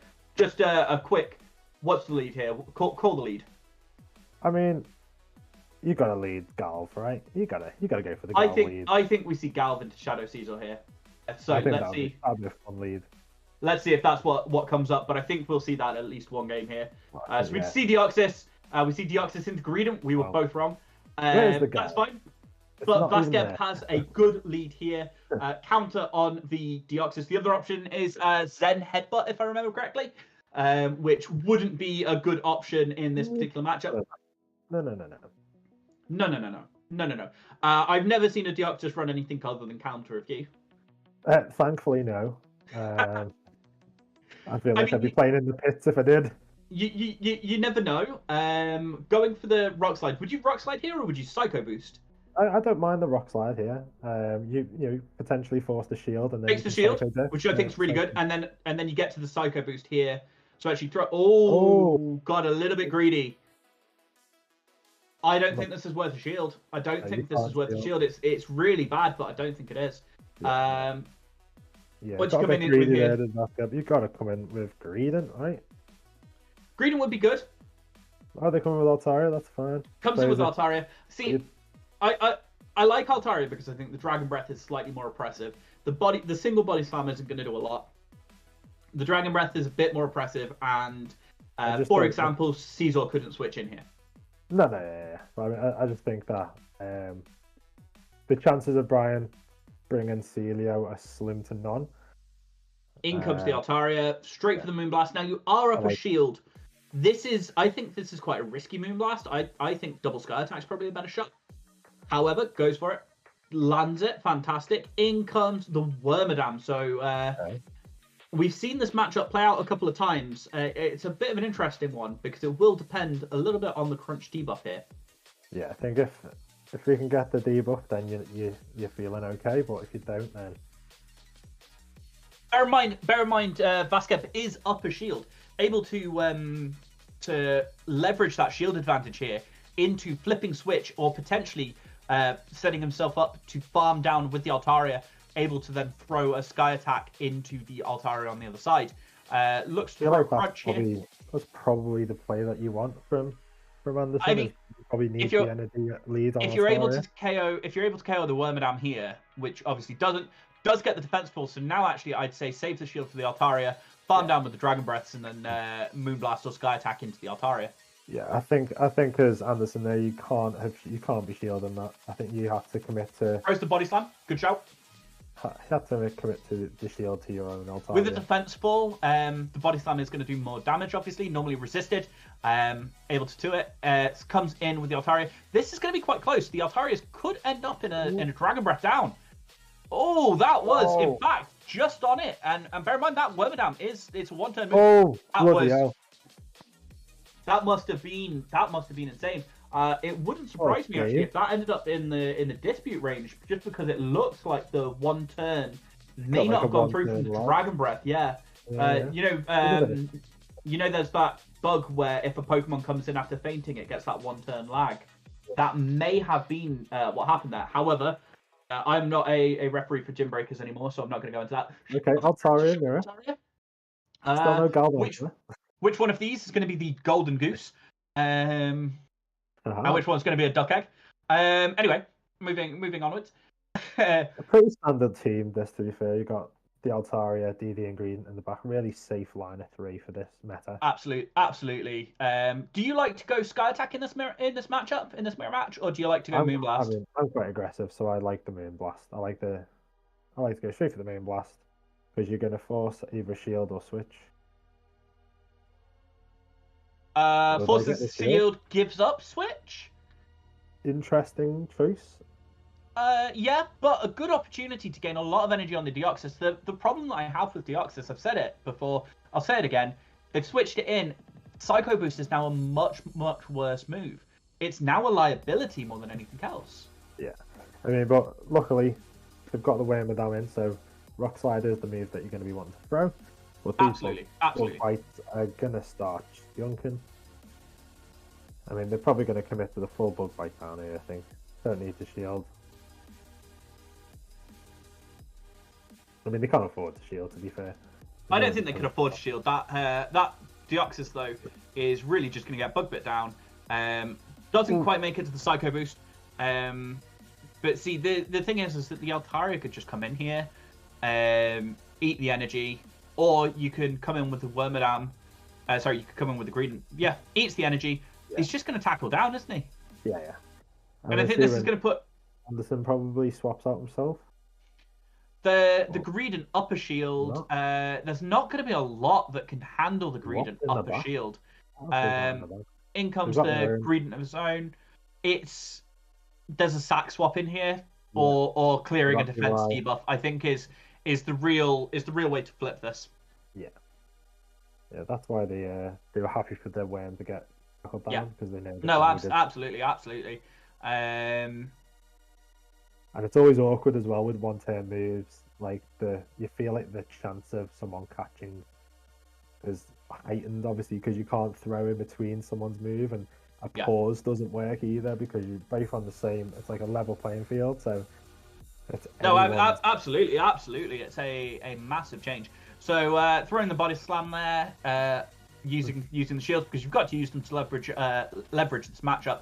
I'd imagine we'll see the Altaria come in fairly quickly at some point, either as a sack swap or as attempting to get to a sky attack here.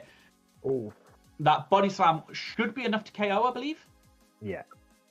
The question is how much energy is left on the Altaria. The Altaria had a little bit of energy because it did throw one sky attack on the Altaria, and then the Moonblast went. I believe he makes it. Oh, no, he doesn't. I was wrong. Wow. Well, as we said, leveraging the shield advantage in the mirror match for the Greedent. The Greedent was able to sweep up there, up a shield.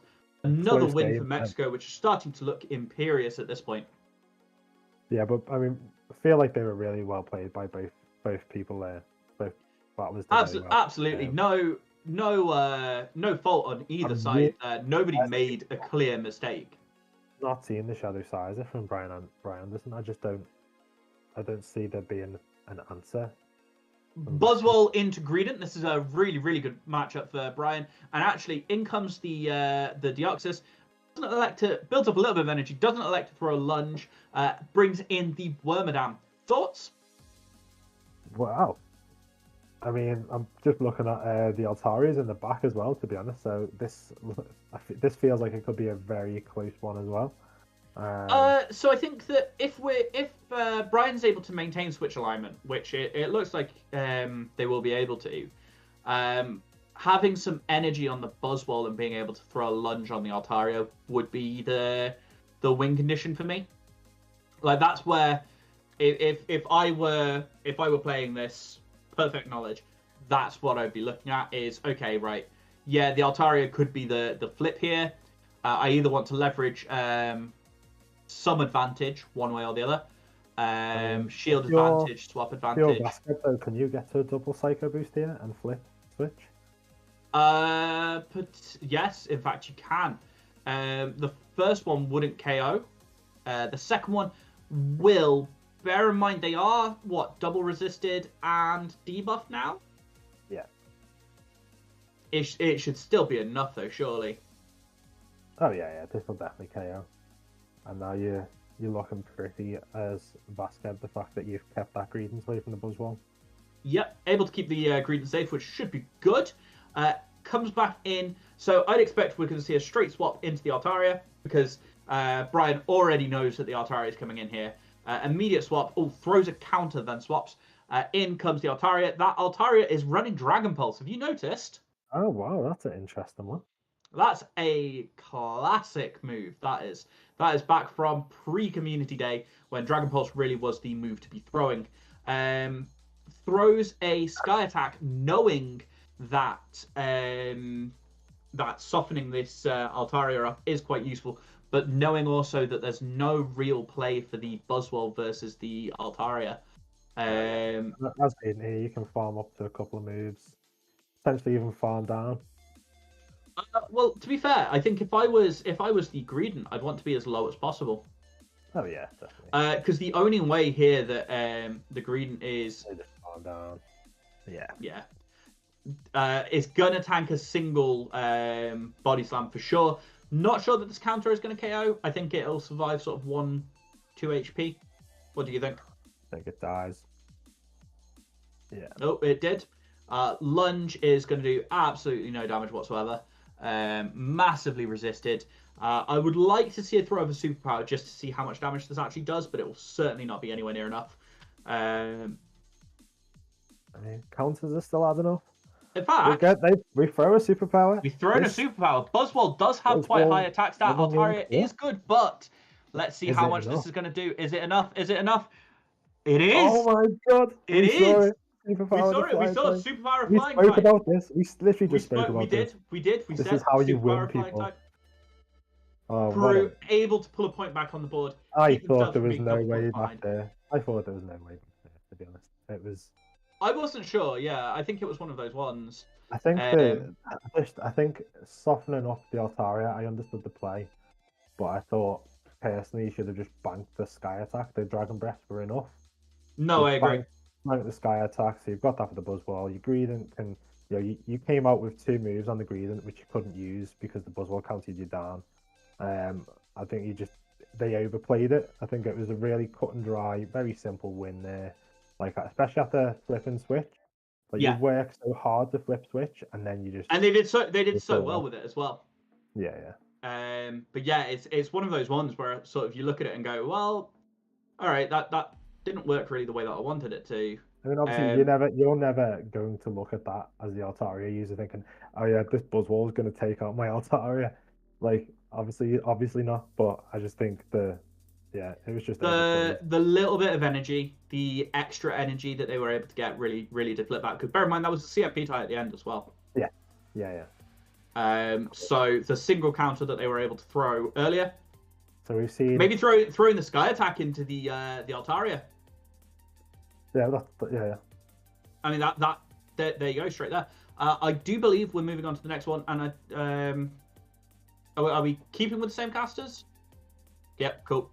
That's fine. Just wanted to double check. Right, so I see a Buzzwole. I like a Buzzwole. I see a Mew. I see, in fact, very similar teams here from Eduardo and from, I'm going to call Tony. Yeah. So no Altaria on Tony's side.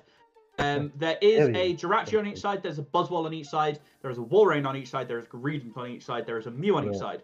The difference is DD for Jirachi. DD for no.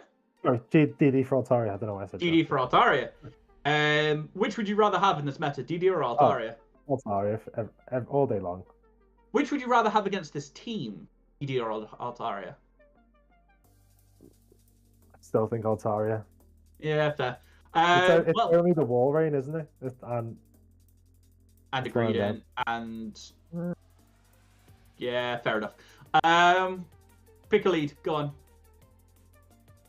I want to see a Buzzwole mirror. That's what I want to see. Buzzwole mirror. Let's go. Wonder what if we've got any interesting Mew sets going as well. Always a good shout. Always a good shout. So we see Altaria into Jirachi. Okay. A fantastic lead for the Jirachi. Obviously, everything is resisted. Straight swaps into Mew, which is running Focus Blast. And Dragon Claw. Now, this is one of the shiny Mews from the Kanto research back, a couple of years ago? Yeah, I mean, are we going to see the Jirachi? Apologies, me. It's 10 o'clock here, and my lights have decided to turn themselves off. Okay, they swapped in the Greedents. Oh no, are we going to see it? Oh, he's baited. He's gone for the bait. He's baited. Why would you bait in this scenario? I mean, he's already Focus Blasted the Greedent once, so maybe he has. Know. In fact, Alexa Shield, that's fantastic. Throw here. I mean, do you commit a shield and go for... Yeah, you do. Fair play. Now it's whether you bait again or you go straight for that Focus Blast now. Oh, he goes for another bait. And I just feel like if you're Tony, if you've seen your teammate get Focus Blasted, you just shield him because you... You're kind of wanting to, aren't you? Yeah. Shield's fantastic. He's going to outpace. In fact, catches the Focus Blast. How much damage does this do? I'm willing to bet it's enough. Yeah, I think this is going to take out the Greedents. Oh, massive amount of damage. That's such a tanky Pokemon. It just goes down. In comes the Jirachi, confusioning down, but still gets to a Dragon Claw. Those Shadow Claws doing a fantastic amount of damage here. That really is going to start adding up. Focus Blast Mew is just such a good. That is a decision. It really is. All right, what'd you bring in here? Tony cuts the recording Altaria. Absolutely fine. Yeah. In comes the Altaria, yeah. Probably tanks a single Doom Desire, Dragon Breath down. GG's. Focus Blast on the Mew. It's. Could be a. It's a Buzzwole. It's a Buzzwole. That's just that. Yeah, no. You did want to see Buzzwole. I do remember you saying that, but I got what I wanted. Huh? I got what I wanted. You half got what you wanted. Yeah, I'll take it. Very interesting line there. I mean, Tony played as well. Played Eduardo after his teammate because obviously Shield and then Dragon Claw was expecting that Focus Blast on his Greedent, but absolutely. Eduardo is doing what he does because I think he went 3-0 in his last one. Yeah, I think he 3-0'd his opponent last time as well, Focus Blasting away, and he drew out their Altaria. How do you adapt to that? They that? don't have an Altaria now, so I feel like Eduardo's just feeling pretty confident. He probably drops the Mew. Buzzwole into Mew. This isn't a good no, matchup for Mew, okay. Buzzwole, really. Let's be fair. Yeah. We don't know that Mew set off the top of my head, but we do see Lunge is going to be doing a lot of damage. But in fairness here, Buzzwole has such an attack stat, and Mew is quite squishy in the Great League. Those counters are still adding up, and they're resisted. Yeah, those counters are doing a lot more than they should be. Dragon Claw comes in, absolutely fine. Looking to throw the Lunge. Throws the Lunge. Let's see what happens here. Yeah, and they've got nothing that they can bring into the Buzzwole now either. Like, he hasn't led into Gymbreakers, so... Yeah, Puncher is thrown, drops the attack. This is absolutely fine here. Catches the Dragon Claw on the Greedent. That was a fantastic counting. So yeah, that is going really, really well. Yeah, that's a wild charge. Oh, catches the wild charge, even better. Yeah, absolutely fine. In comes the Greedent. Now, of this amount of health, down approximately equal energy. You can't imagine that he's going to retain switch here. Oh, no. But I think it's just food for Buzzwole, right? Absolutely. It's baited out, be able to counter it down because it's low enough, and then just throw, isn't it? Yeah, I don't think it matters in the back for Tony, even if it's Gymbreakers, because it's not going to want to take a superpower or a lunge. So yeah, I wouldn't want to be in that kind of scenario. Without the Altaria to be able to come in and just take it down, resisting everything. I mean, we saw how much superpower did, but yeah, you're just not going to want to be in that kind of situation. You can tank a single body slam quite easily. You might not want to tank the second, but the counters are going to add up really, really quickly here. Yeah. And then the finishing power of Mew. Oh, in fact, has to throw because that tackle starts adding up. Very, very interesting there. Throws the superpower. Likely to swap straight into the Mew here. We've seen what Mew can do, regardless of what comes in. In comes the Walrein. There is a focus blast here for that Walrein. There is a focus blast here. I think we're going to see a focus blast. Would you go straight for the focus blast, having baited twice previously? Would you go for the Dragon Claw? You know, I go straight for that focus blast, mate. Get them focus blasts on the go, lad. Oh! Tried to catch, which was a nice play. I mean, to be fair, it might be in a really interesting situation because simply shielding here, forcing the extra energy and getting that Shadow Claw damage off is going to be really, really important. I think the Shadow Claw damage is just going to be too much, even with that powder snow damage as well. Even if there wasn't a move, he's going to powder snow down. He's going to powder snow down. He's not even needing to throw. The thing is that you could elect. Yeah, baiting is all fine and well. You're not at two moves here. I think that this is Tony's game, really. Yeah, definitely. Obviously, you shield because you've not. I feel like, why not? Yeah, I feel like the Mew after the game one, I didn't think he'd have brought it game two. I didn't think there was much need to bring it game two because I think they're probably expecting it, but they weren't exactly strong against it, but they just played it. No, they really weren't. So that's one apiece, isn't it? Yeah. So you said that Eduardo was looking really, really good there because of the Altaria, but Tony able to position around it, actually working really, really well, bringing the Walrein, which we hadn't seen a lot of prior to this. We see Buzzwole into Mew again. Terrible lead here. This is not good. There is a Mew and a Greedent in the back. Straight into the Greedent. Obviously knows that this has a wild charge. In comes Buzzwole on the other side. So you are going to see a slight Buzzwole mirror match, I'd imagine. However, it could also just be a Shadow Claw down. I'm really surprised Eduardo's dropped Altaria. That was a superpower. Wow. Oh no, sorry, I lied. That was a power-up punch. That was a power-up punch. Did you see that? Oh wow. I mean, I did now. Look at them counters. Yeah. Wow, that is really impressive. Obviously, counters did 10% damage here. Eduardo elected to shield. Now this is 2 shields apiece. Now this is another power-up punch, but this should be enough after that first one, and the super effective power-up punch should be enough now to KO. It is. Wow. This is now a power punch is the way to go. I mean, maybe not after we saw the superpower on the Altaria, but you know. The Mew here is just going to farm down. It's not going to matter. I mean, it can't take a lunge, so it's got a shield, and if you get power-up punch baited here, then I feel like the Buzzwole's gonna. Oh, what a catch! I was about to say, do you not see the catch coming there? What's he throw? It's a power-up punch. It's a power-up punch. Yeah. The problem is that catching on the Buzzwole just puts it right in reverse. Yeah. That energy on Mew could really I think it is going to be really, really massive. But I am so curious as to what's in the back. I really am curious. CMP's high. I mean, Mew's got the shield, right? I don't think so. I don't think you can shield. Okay. I think that you bring in your own Buzzwole. Yeah. I think you've got Greedent in the back. No, it's yeah. Sorry, I was right. Redwell goes for the superpower. The problem here is this is why I'd have brought in the Buzzwole, is because always shielded as well. That Mew's just going to Focus Blast right here. So now it's a race, isn't it? It's whether does the Shadow Claw plus Dragon Claw. Eduardo still has a shield. Yeah, no, that's what I'm saying. But it's got energy on. Not enough. Not enough for 2 moves. So you'd need Power Up Punch plus Lunge. Yeah. It's just not enough. It's just not enough. And Eduardo would need to shield.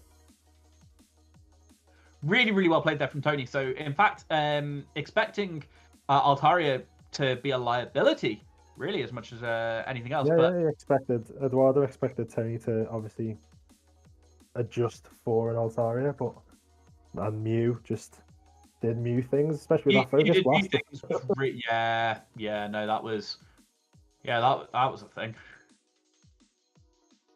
But yeah, Mew Focus Blast Mew might be the way to go with this, I think. Yeah, no, I've been very underwhelmed by a lot of the Wild Charge Mews, and then you're watching, the plays that we're getting here with the Focus Blast, especially, practically one hit KO in the Greedent.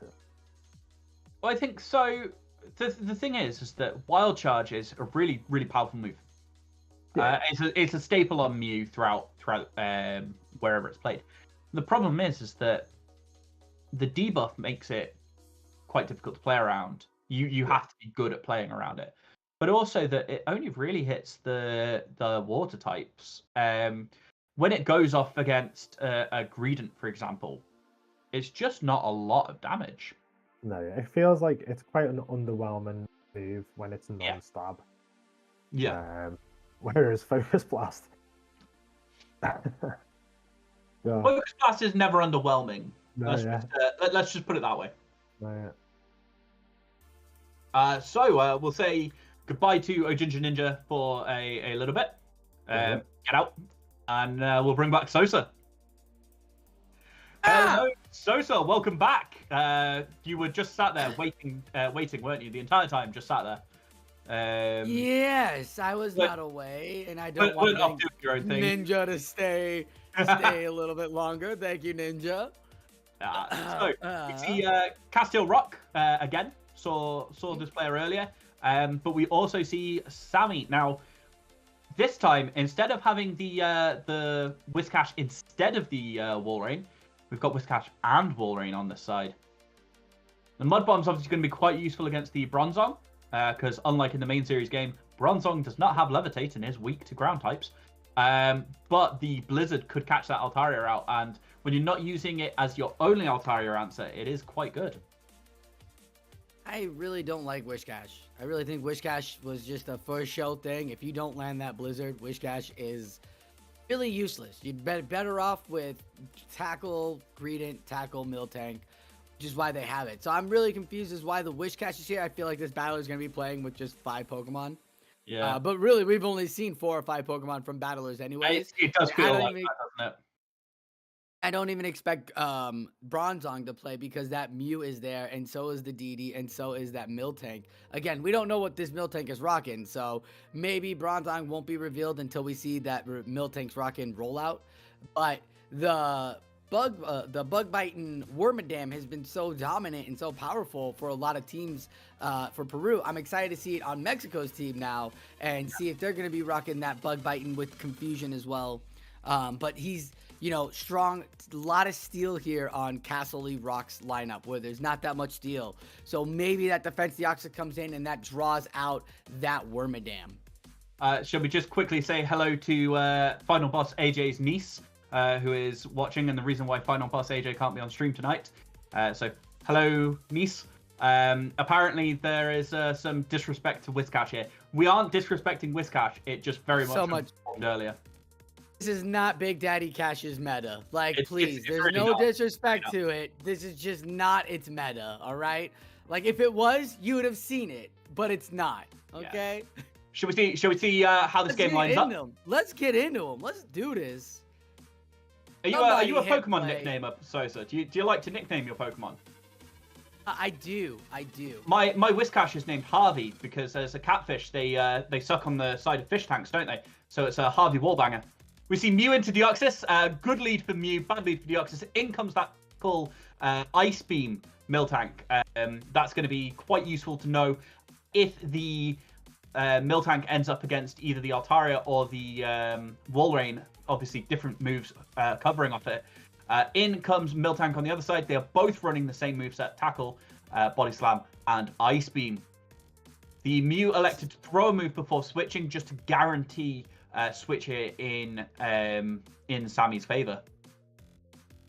Really wonderful that they're both tackle. So now both the Miltank moveset's been revealed. It's Ice Beam on one. It's great that Sammy brought in his own Miltank and not the Altaria, because Miltank is an Altaria counter. So getting that spam off and then doing that extra chunk with the Mew, trying to either force shields or see that this Miltank doesn't see the light of day later on. As you can see, down to the deep red and gone. Sammy now is in the driver's seat and he's got his opponent down. The DD's coming back and it is an Ice Beam again. So you got body slams coming in, won't get a shield, but this is good because you can keep the Mew married up with this defense Deoxys. And have you seen the Wormadam in the back that's going to be paired up against the Altaria here? This really does feel a bit RPS, to be fair, doesn't it? It does, but I feel like, yeah, Sammy just read the team really well, saw that the Wormadam would look really good against his team. Maybe that's why there is the Whiscash, right? Some battlers might do that as a bait and just bring out the same three. So now we've got Altaria onto this Wormadam. We've got a shield down for Altaria, but it don't matter. Doom Desire will do almost to the half. We'll take it a little over the half, but still can do a thing. Yeah, Ironhead. Sorry, Ironhead. It's not the Jirachi. I've seen the Jirachi today. I've just been so excited about it. It's been so well. This is the thing. This is why I prefer Jirachi, because you've got the Doom Desire, you've got the Confusion as well. Now, interestingly enough, I don't think that even the Altaria will need to shield. Obviously, there's another. Oh, it's Sky Attack at this point. The Castiel could elect to shield, elect to throw the energy that they do have. However, that Mew is just going to be able to Shadow Claw down. Obviously, the Bug Bites will hurt, but electing to save a shield for the Mew and just keep the Mew aligned against the Deoxys. The Deoxys is going to be slower to reach its moves. The Mew is going to do a lot more damage. Now, let's just see how this goes. Do you look to try and action move? Do you just... What do you do? No, straight in. I don't know what you do, because she could have brought in that DD immediately to bring in and come out on that Mew and then double wild charge. Wormadam. Yeah, you got double wild charge ready to go. He understands it. Castle Rock takes it and we'll go with. I think there was a good good shot there for switching straight into Deoxys and then being able to sweep up with Wormadam. Just getting it low, maybe double psycho boosting, getting it low. Something, getting that shield, getting some extra damage. Mew didn't have enough health.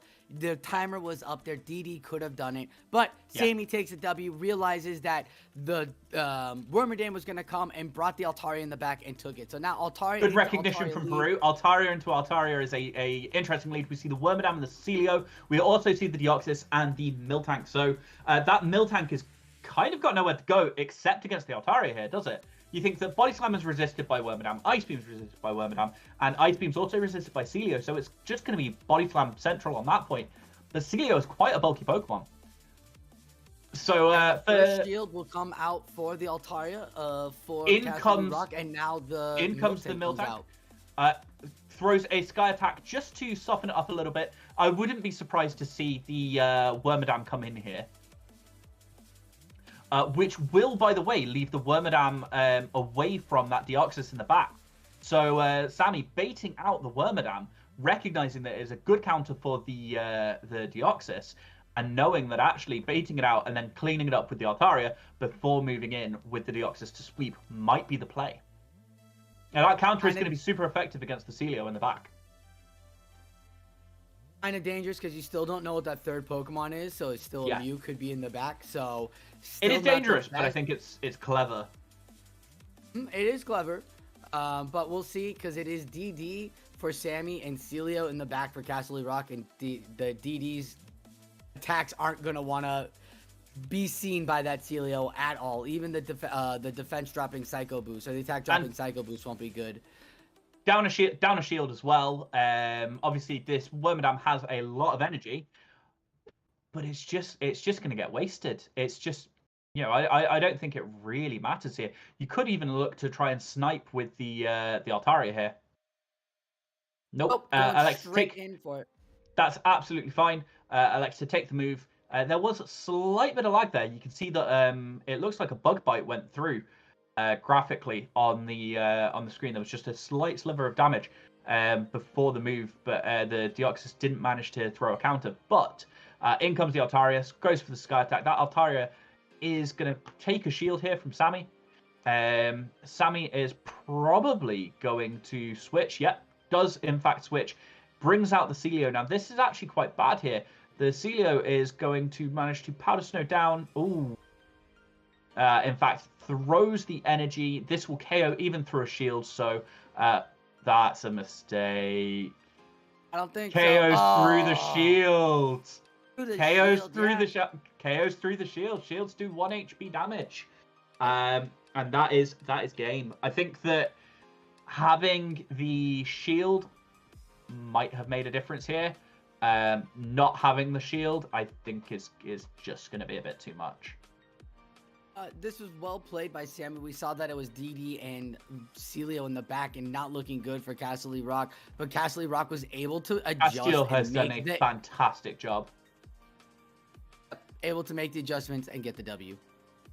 Fantastic job by Castiel. Honestly, that was superbly played. And a little gif of a cat there. Just, you know, why not? Now, was that 2 now? So we're down to the 3rd. Still haven't seen a Whiscash, and we'll see if the Bronzong will come out too.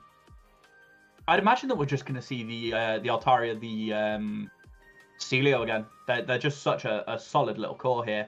We do see the Bronzong. We see double steal, Miltank into Miltank, both with tackle, both with body slam, both with ice beam, of course. Looks like Sammy goes for the body slam.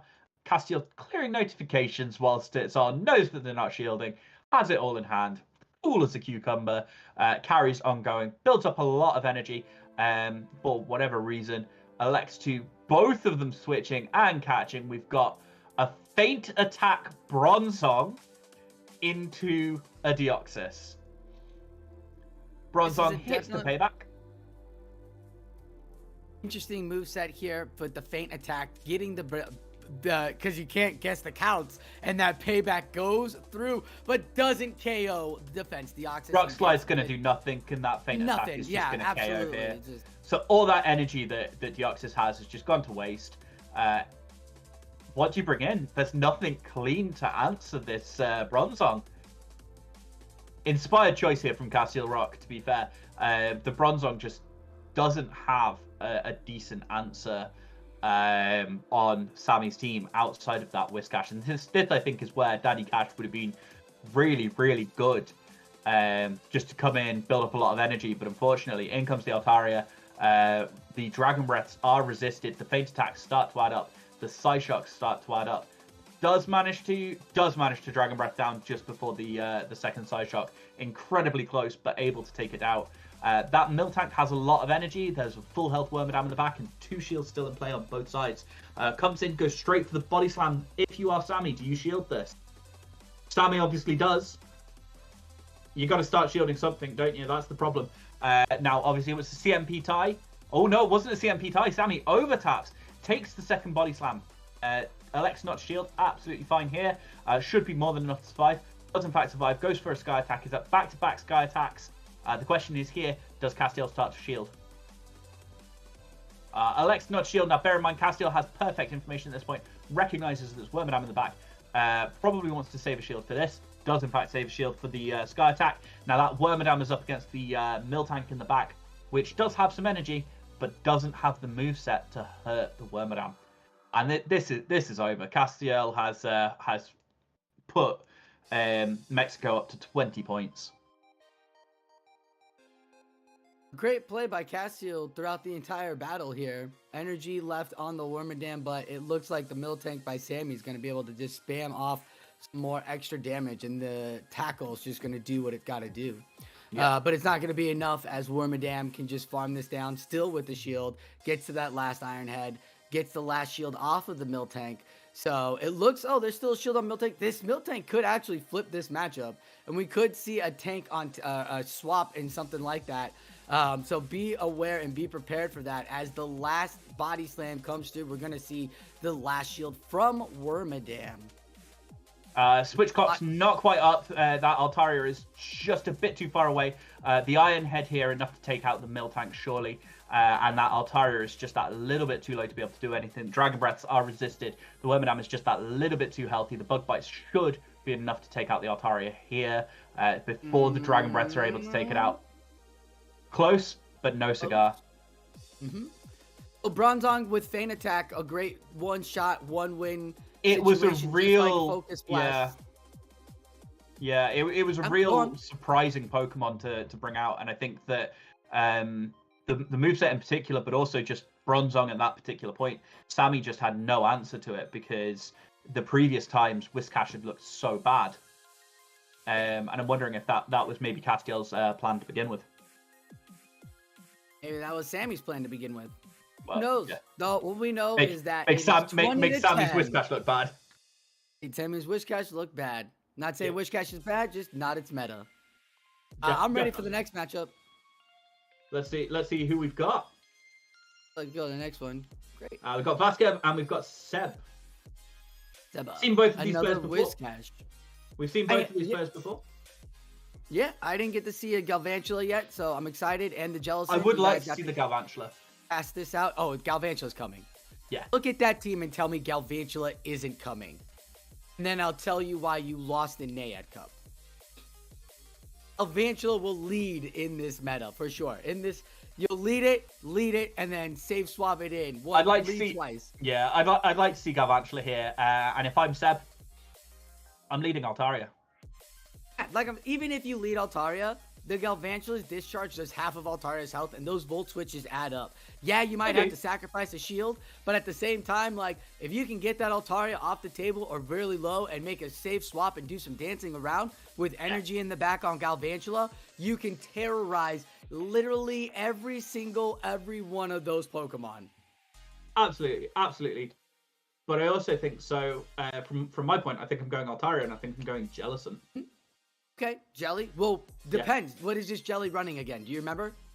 We haven't seen it. We wanted to, but we haven't seen it. I would expect Hex, Bubble Beam, Shadow Ball. Although it could be Hex Double Nuke. Yeah. Okay. Yeah. It'll be very interesting to see. I don't know. Hex would be the way because it builds energy. Shadow Ball, sure. Hex gives you the ability to farm down the Psychic types. Huh? Hex, 2 Psychic types on that team, yeah. You're worse against the normal type, but the normal type's running tackle anyway. We see Galvantula lead into that Altaria exactly as we predicted. We have been doing this for far too long, ladies and gentlemen. We see Greedent on both sides. We see Altaria in the back, and we see Whiscash straight in to the Greedent, knowing that Galvantula does not want to see that. Now, if you are Seb, do you stay in here? Do you build up a little bit of energy? Do you bank? What do you do? This is Nayad Cup. You build up energy and then you swap out, or make sure you have extra in the back. Oh, you're going for the straight for the Moonblast. Go straight for the Moonblast. No shielded. This is going to do a lot of damage. May even attack proc the Greedent. Doesn't attack proc, but I'd be looking for a swap sometime around about now, surely. Heck no. I'm giving a shield now. That Greedent's almost gone. It is not Bullet Seed Greedent. This is Tackle Greedent. That Greedent is almost gone, but you're not going to give up a shield. You're going to let the crunch go through. Going to be in the yellow, deep red. It's going to farm down. Oh, that was massive. Get some Volt Switch through. Now, if you were Vasquez, would you not have considered coming in with the Altaria to KO with the one-turn Dragon Breath? No, I want the Volt Switch to come through. I don't want my Altaria to be seen yet. There is a chance that Mew could be in the back. I want to just be able to see what's coming out. The Volt Switch does make the matchup a little bit nicer, but the problem is that Altaria got off a full Sky Attack, which did do quite a lot of damage. And if there is good timing here, catches the Mud Bomb. About that. Seb's throwing absolutely terribly, but shields! Yeah. Shields! Catches, shields the Mud Bomb. I don't understand the play there by Vasquez because you knew a Mud Bomb was coming on the electric, so you knew the throw was happening. That's why you made the catch on the Blizzard throw, but you shielded the Mud Bomb, and Mud Bomb wouldn't do much, but a Sky Tech's going to do everything to this Greedent. Now, will he return the favor and Moonblast Seba's Greedent? We'll find out as another Crunch is going to come off now and try to get that debuff. No debuff, sir, and no now debuff. We haven't seen a lot of defense debuffs, have we? We actually haven't seen a lot of procs. We've seen the guaranteed ones, obviously. We haven't seen a lot of procs.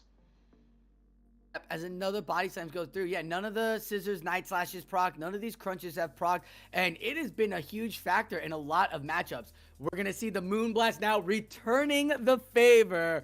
Vasquez's like, you know what? You Moonblast me, I Moonblast you. I'm just going to say the absolute iron nerves of these players throwing on 1 HP on a 1-turn move.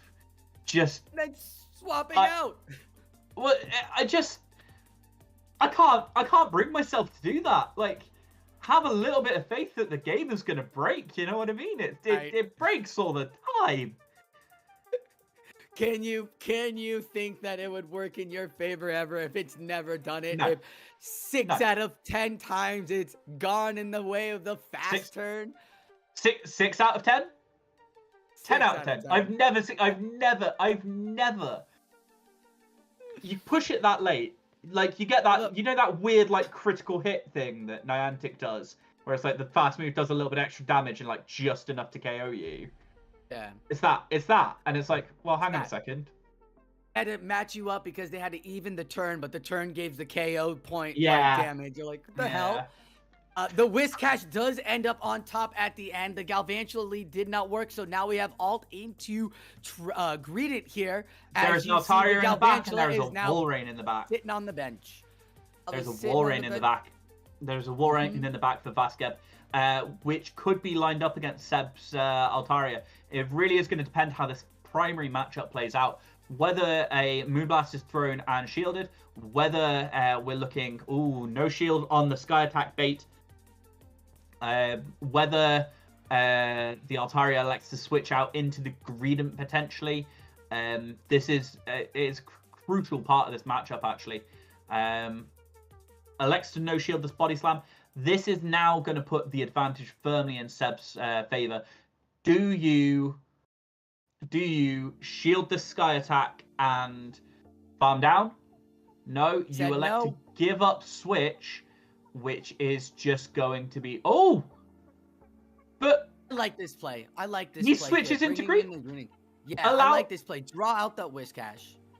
But allow your Altaria to go down, bring in the Walrein, and then when he switches out, switch into Greedent. You got a defense drop. We did see a defense proc. We have now seen a defense proc. You've seen it now. The Sky Attack will come through without a shield, and now those tackles are going to do extra damage, as you can see. And now you can feel safe going for that body slam instead of going for that crunch. And this is huge. This is why I liked it, because Greedent can also handle the Whiscash, and so can Walrein. These two back Pokemon can handle the Altaria and whatever is in the back, and that's exactly what's going to come out. As you see, the Greedent is just going to put some extra chunk damage down, and we're finally going to get a body slam going through. 2 shields for the Whiscash, sir. 2 shields for the Whiscash. Doesn't know what's in the back, but it feels very uphill battle. In comes the Altaria. Is he able to Mud Shot down? Probably not. Probably going to have to throw a Mud Bomb here. 0 bubbles and maybe 1 more Mud Shot, but it's going to be close. Always does enough damage. Absolutely fine. The problem is that from the moment that Vasquez switched out, Seb didn't play any aggression, wasn't able to play any aggression. And unfortunately, that sort of puts it in a bit of a weird situation. I love this wall rain move. Like I said, the Greedent showing on Altaria, because if Altaria would have swapped out for Whiscash, you could have Greedent on Whiscash and then wall rain's right there for the Altaria. So the wall rain closer here by Vasquez was so smart, and it can shield like anything it wants. It can at least take one more mud bomb here, like just goes for the weather icicle spear spam. Icicle Spear is going to do enough at this point, especially when you add a few Powder Snows in between. It's just going to be enough to KO the Whiscash. Seb knows is over, isn't shielding, knows that he's going down, and lets it go. Greedent comes in for its one turn fast move to make sure it gets a little chump in there. Just wants to make sure that that matchup was decided from the lead, where deciding on whether or not to take switch was crucial there. And Naiad isn't always that, but it does happen fairly frequently. So we see Greedent into Whiscash. This is not a Bullet Seed Greedent. It would be much better for Greedent if it was. But this is still a pretty good matchup if you're the Greedent. I think so. I think Greedent could just spam away here. Like, the Blizzard's gonna hurt, but the Whiscash is gonna have to play the bait game, and you just have to feel like, can I just bring my shields for Altaria, or should I just keep my shield for Walrein at this point? Greedent's no shot to shield this though. The thing is, baiting this one doesn't make a lot of sense because the Blizzard doesn't even KO. No. It does a lot of damage, but it doesn't KO. So why, as the Greedent, would you ever shield the first one? I get shielding this one. Because you've seen a Focus Blast Mew. That's why you would shield the first charge move for anything. But the Blizzard gets shielded there. Great job by Vasquez. Exactly. It's real, like, it's real iffy. It's not the kind of thing that I think that a player should be shielding the first one for, but I think that that's baiting in the Whiscash in the Greedent matchup, and baiting with Greedent is never great. There is a Walrein in the back, which should just easily be able to come in on this Altaria. I'd imagine that Greedent is either going to switch out or is going to... Hello. 3 for 3! Person coming in. 3 for 3 on defense procs bust right there. I expect the Greedent to stay in so that way you can keep the alignment in on the Walrein as he's doing. Yeah. He got the defense proc. He got the tackle energy down. Altaria's already half the health. Like, didn't give up a shield. And it's Mew onto the own Altaria. And Mew's got a couple of Dragon Claws ready to go. The Dragon Claws do a bit, but they don't do enough. The Dragon Breath is much more oppressive than the Shadow Claw, and even though the Mew has an additional shield, this doesn't feel good. Bear in mind that also, you're going to need to burn shields very quickly, and the Walrein doesn't require a lot to take out the Altaria in the back, so the Walrein just needs an Icicle Spear. It'll take out the Icicle Spear. Exactly. It'll take one in the back. It'll take out the Altaria in the snap of the fingers. But the Mew is going to require a lot more to be able to take it out. Does Altaria get to that sky attack? It doesn't. It doesn't. This could be quite critical. So in fact, the double wild charge here. Double wild charge is going to be the thing. I would elect to no shield the first one here, but it is going to be really, really close. That wild charge does a lot of damage, and now the Mew can just go for the Dragon Claw because it may reach the second one. Is there energy on Altaria? Altaria has. The Altaria is going to be able to The Altaria is going to be able to Dragon Breath down. It won't matter if there's energy or not. Oh, double Icicle Spear. But he just elects to no shield or shield in the Dragon Breath KOs or no shield in the Mew KOs. There's kind of not a lot that can be done here. It's the double Icicle Spear. Mew has enough. Does Mew have more than 1 HP? You got one turn. Is it simul KO? Is it? No, it's Mew has more than 1 HP. Mew has more than 1 HP. That was absolutely right down to the wire on that one. Which, given that there was an Altaria versus a Walrein, is really interesting. That was really interesting as well. And that Mew swapping out immediately back to the Altaria and keeping Mew with just very little health left. That was the key there for that win con as the battle played out. Because the Mew had 4 health. but the wall rain only had one. And so that's why I asked, is the one fast turn move going to be quick enough, or will Mew be able to Shadow Claw it down? And it was not. Mew Shadow Clawed it down. It was beautiful. Still never saw the Jellicent. No, absolutely. So Whiscash on everything. Never saw the jelly. It's a real shame because I think Jellicent had a lot of potential there. Obviously, you didn't want to see it up against the Galvantula there, but I think Jellicent had a lot of potential there. But I believe it is my turn to rotate out. We'll allow Ginger Ninja back in for what could be the last few battles of the set. So, peace. Another very strong, dominant 21-12 right now by Mexico. Mexico had 24-13 against UK. Like, putting on a real good dominance here. It's going to be Quack Power into Sammy now. How you doing, Ginger? I'm good. Glad to be back. He's had some fun battles there watching on. Oh, yeah, we have. See if we've got some more hype going on now. What are you thinking? You seen these lineups here? Yeah, more we got Jirachi, we got Whiscashes. I saw Jellicent and Galvantula. Yeah, but I also saw them, I think, when I was on last, but no one brought either, which was really frustrating. But you saw a bit of Galv action. You got a bit of Galvantula action on the go. So yeah, but they had to dance around it. We got a Jirachi again. We've got All Rain, Art, Mew, Buzzwole's back in the backs, and you have Greedent, and on the other side you got the Altaria, Whiscash, Miltank, Walrein, DD, and Mew. Yeah, let's see if Peru can pull anything back. What can Sammy do? Peru was so dominant throughout their entire run. This is not. I feel like this isn't a good. I mean, Mexico display. were very dominant against the UK, to be honest, and does it look like they're going to let up here? So what a good lead that is, though, for Sammy. Counter's going to be doing super effective, but they swap straight into Greedent. Not a proper answer to the Greedent. So really what they're going to do is just, Psycho Boost and probably Dip, which I think is the right thing to do. Secure themselves Switch. Quack Power understands. Look at that. The normals are popping off their tackles. Who can tackle each other better? You just imagine them running in the field, just rolling around, like tackling each other, like, and then just body slamming, right? Like, that's good. Belly bouncing. These guys should be belly bouncing off each other.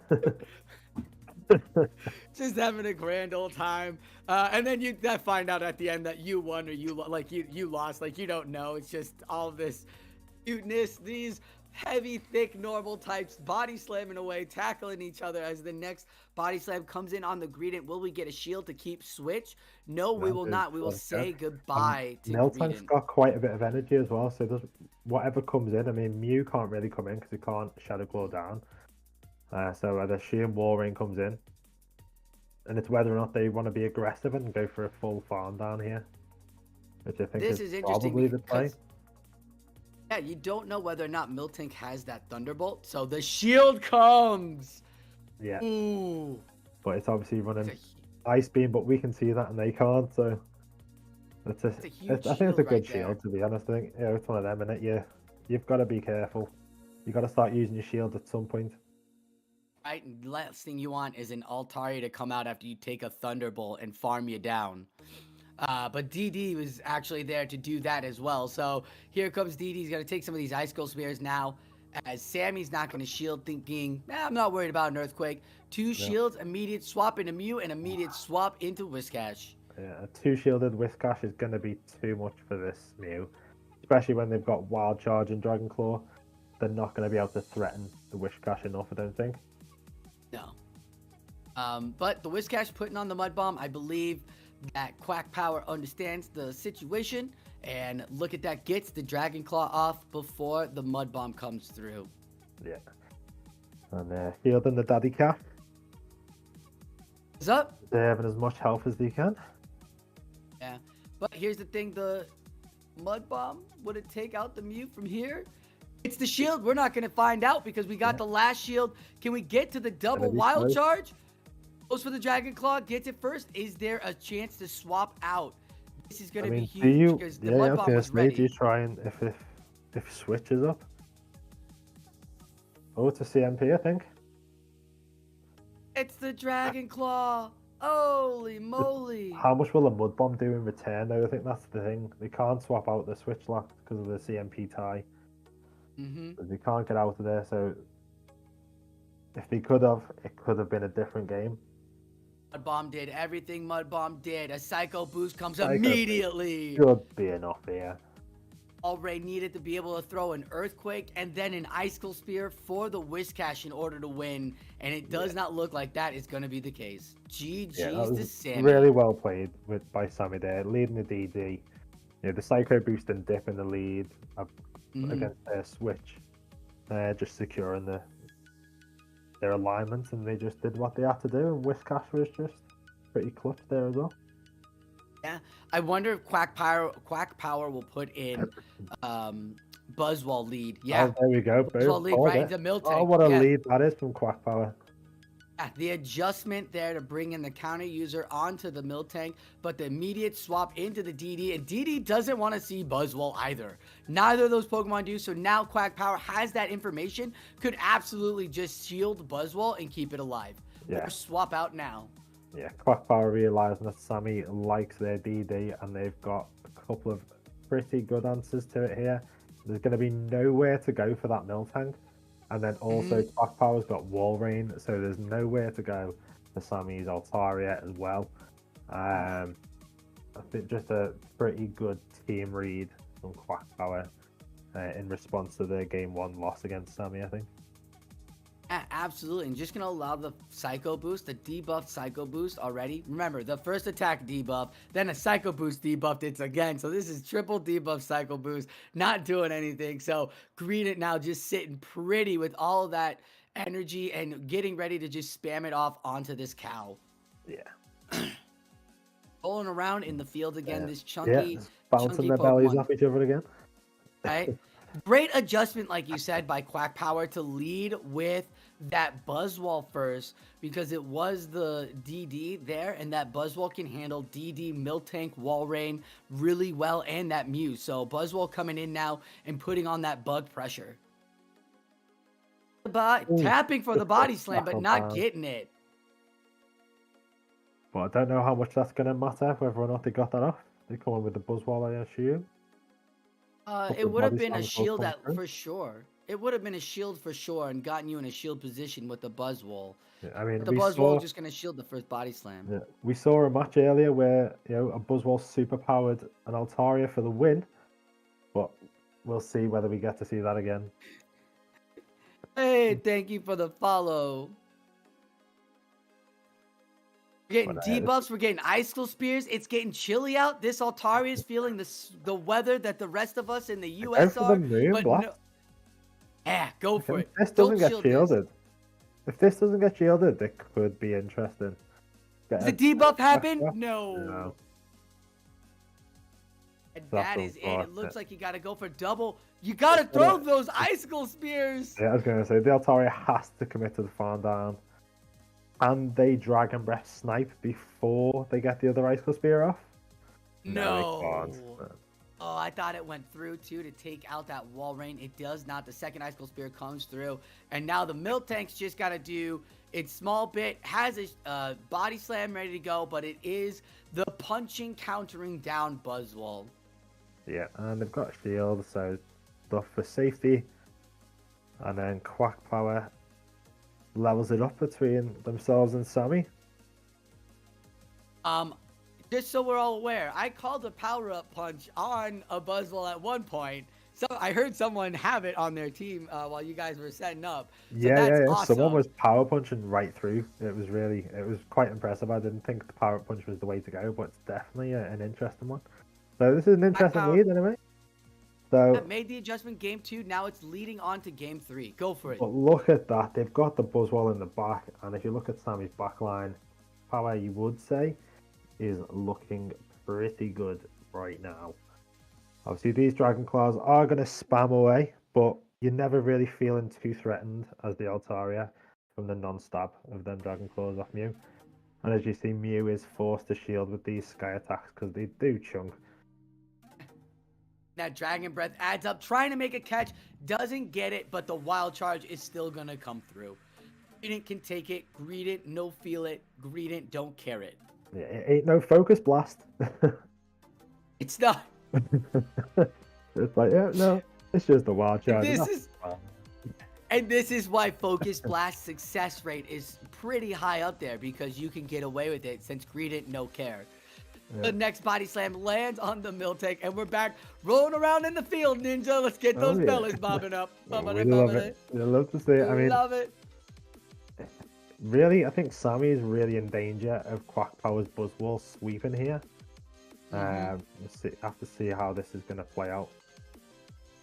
I really like this. This is great. Bringing in the Greedent too to get just chunk damage away. Spam away at whatever the second Pokemon was going to be and see whether or not you can bring in your Dragon Breath Mew or your counter user here. A great setup trap by Quack Power, and here we go. Gets to the body slam, and oh, can't take out that cow in time. Do you start using your shields? Yeah, I think that's a sensible shield. You've got to start using them at some point.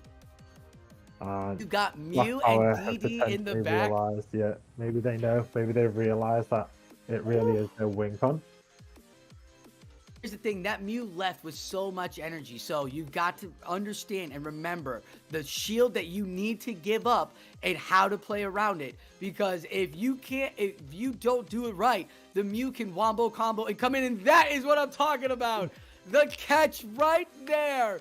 This is drop, debuff, so it's not going to KO. No. Oh my god, the Dragon Breath. They're going to get to the Sky Attack. They've got a throw. No, they get to the Sky Attack. So, got a shield here, yeah. Can he double Wild Charge that Buzzwole? That's the thought process here. Can he get to the double Wild Charge? He's got to call a bait. He's got to call the bait. He doesn't call the bait. Oh my god! Alright, we're getting real hyped up. The lag, what's he done? He swapped out. Did he swap out, or did he die to the counter? I'm very confused right now. So confused. Don't know. It's been very laggy. It looked like he swapped out. No, he's gone. No, he died to the counter. That was so unfortunate.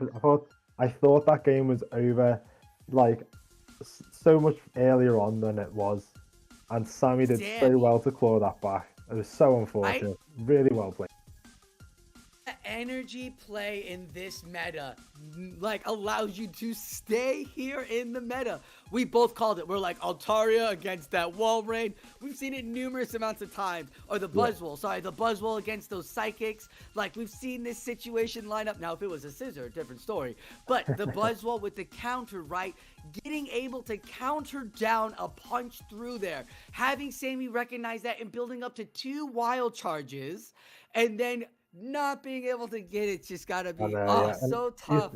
It's gotta be devastating, that, especially when they throw the Dragon Claw. They got the Dragon Claw bait, so they didn't give themselves a debuff on the defense. Obviously thinking, I'll survive the counter. Counters are resisted.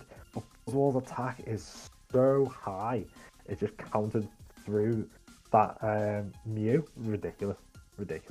So ridiculous. We're ready for the battle, but this was a great matchup by both Quack Power and Sammy. Quack Power puts more on the board for Mexico. 2 more on the board for Mexico, and I believe in this next matchup, Sylar could win this all. Yeah, against Ash. So we've got Shadow Gyarados. What? That's an spicy pick. That I love that.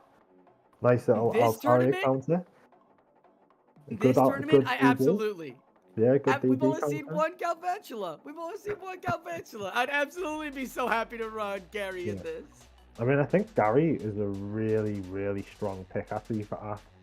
Since he has a safe swap, even in the lead, doesn't necessarily fear anything. That can hit a lot for super effective.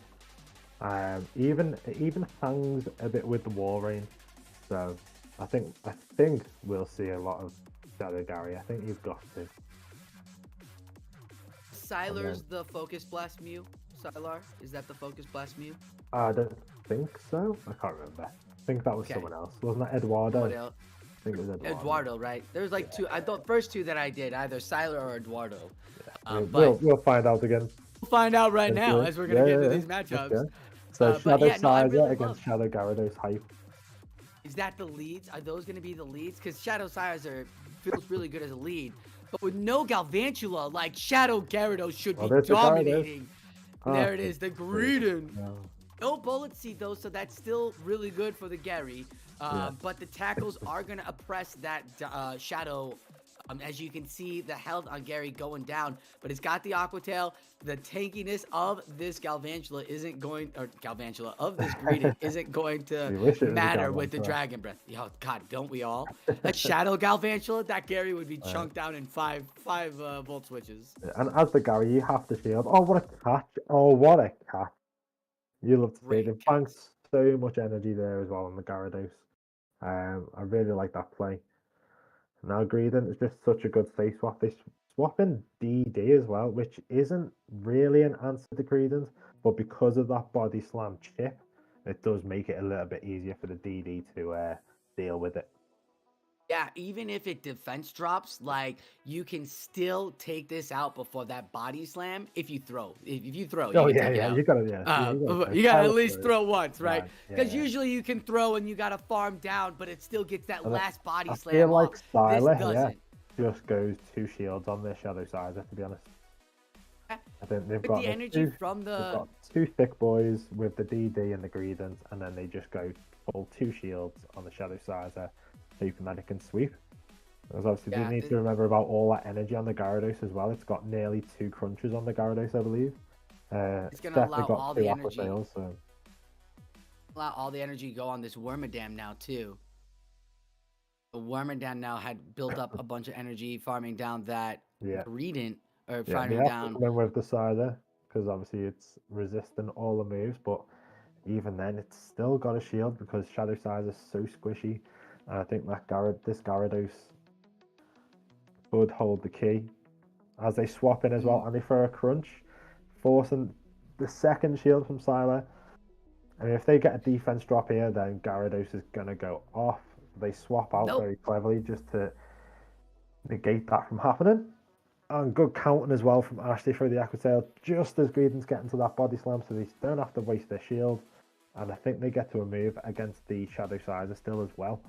Just they've played the Shadow Gyarados so well. Like, will this KO though? It's Aqua Tail. Will this KO? I don't think it'll KO, but they've still got a mon in the back. Oh my goodness! But it does a lot. That's a lot of damage and indeed. They call the switch as well and throw blind. So to try and stop any kind of bug bite snipe down. Boost! You get the boost! Oh, he overtapped and it overtapped! Oh no! He's gonna be so devastated. We get a boost at last, and then he overtaps. What are you doing? But nah, honestly, Ash played that so well. Like, his energy management with that Gyarados was ridiculous. Like, trying to make the immediate swap, you saw Siler should have done quicker on that for the Greedent to take the Aqua Tail over the Scizor, but didn't do it, and Ash banked that Gyarados, and we were talking about it. Gyarados is really scary.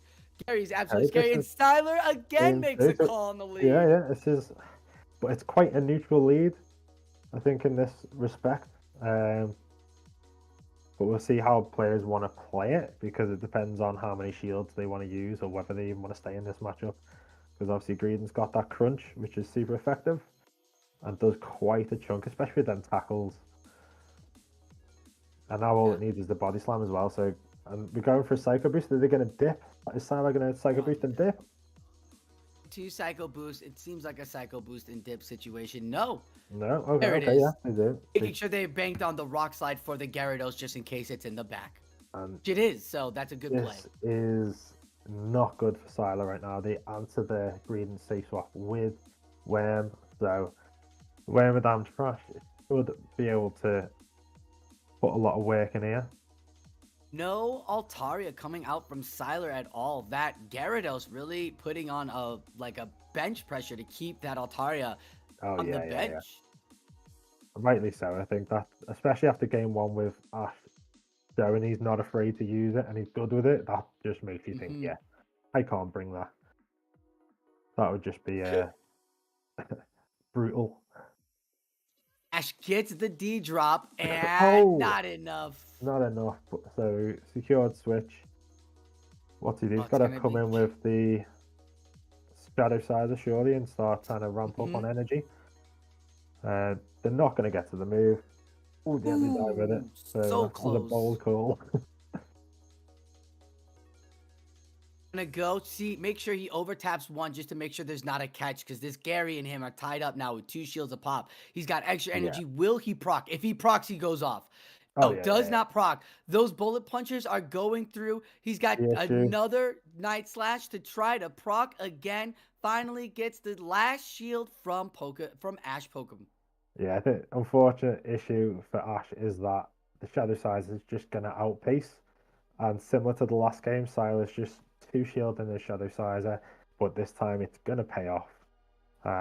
Oh wait, the DD's banked with the energy, and there it is. Nice. That is why he stayed for the right slide. Made sure he absolutely had it when he brought it in. Super effective against that Gyarados. Great adjustment. Now it's countering down on that Greedent, and goodbye, little rodent. That was nicely adjusted by Siler. Yeah. So now it takes Mexico within 1 point of victory. It's a race to 25. Are we going to see the comeback of all comebacks from Peru? Are we going to have Shadow Gyarados bringing Peru back from the jaws of defeat? Or the next 3 matches will have Shadow Gary on everything. Tune in. Here we go, Shadow Scissor into the Greedent. Tyler again makes the right call. I like this call against that Greedent. You got those bullet punches chunking in, has the energy in the back, and then swaps out. Try to make a catch, maybe, but just going to do some farm damage. There's well over 100 energy on Ash Pokum's Scissor there, Greedent there. So we'll find out how it plays out later down the battle as the first crunch will go through the Wormadam. He gets the D-Rock! Oh, nice. That's nice for him.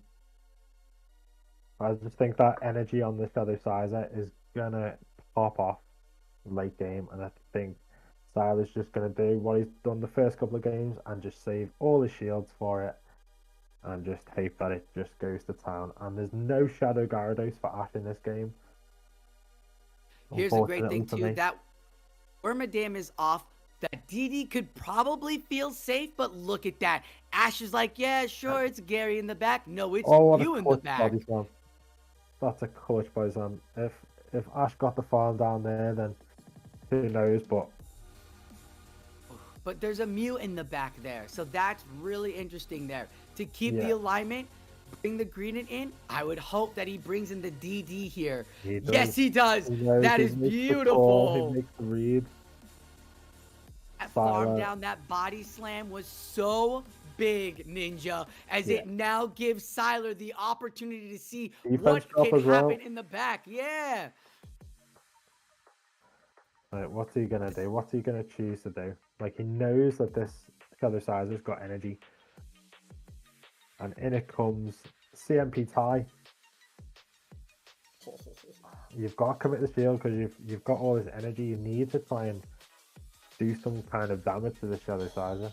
You need to pray that he's not going to shield, but Siler's shown in the first 2 games, all of his shields go to the Shadow Sizer, and he's doing the same again.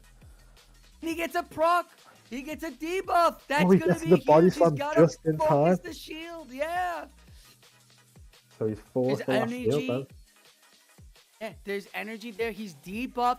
Can he get to that Night Slash in time? Second one. The first one won't KO it. KO the Mew. The Mew will be in the deep, but it won't be deep enough.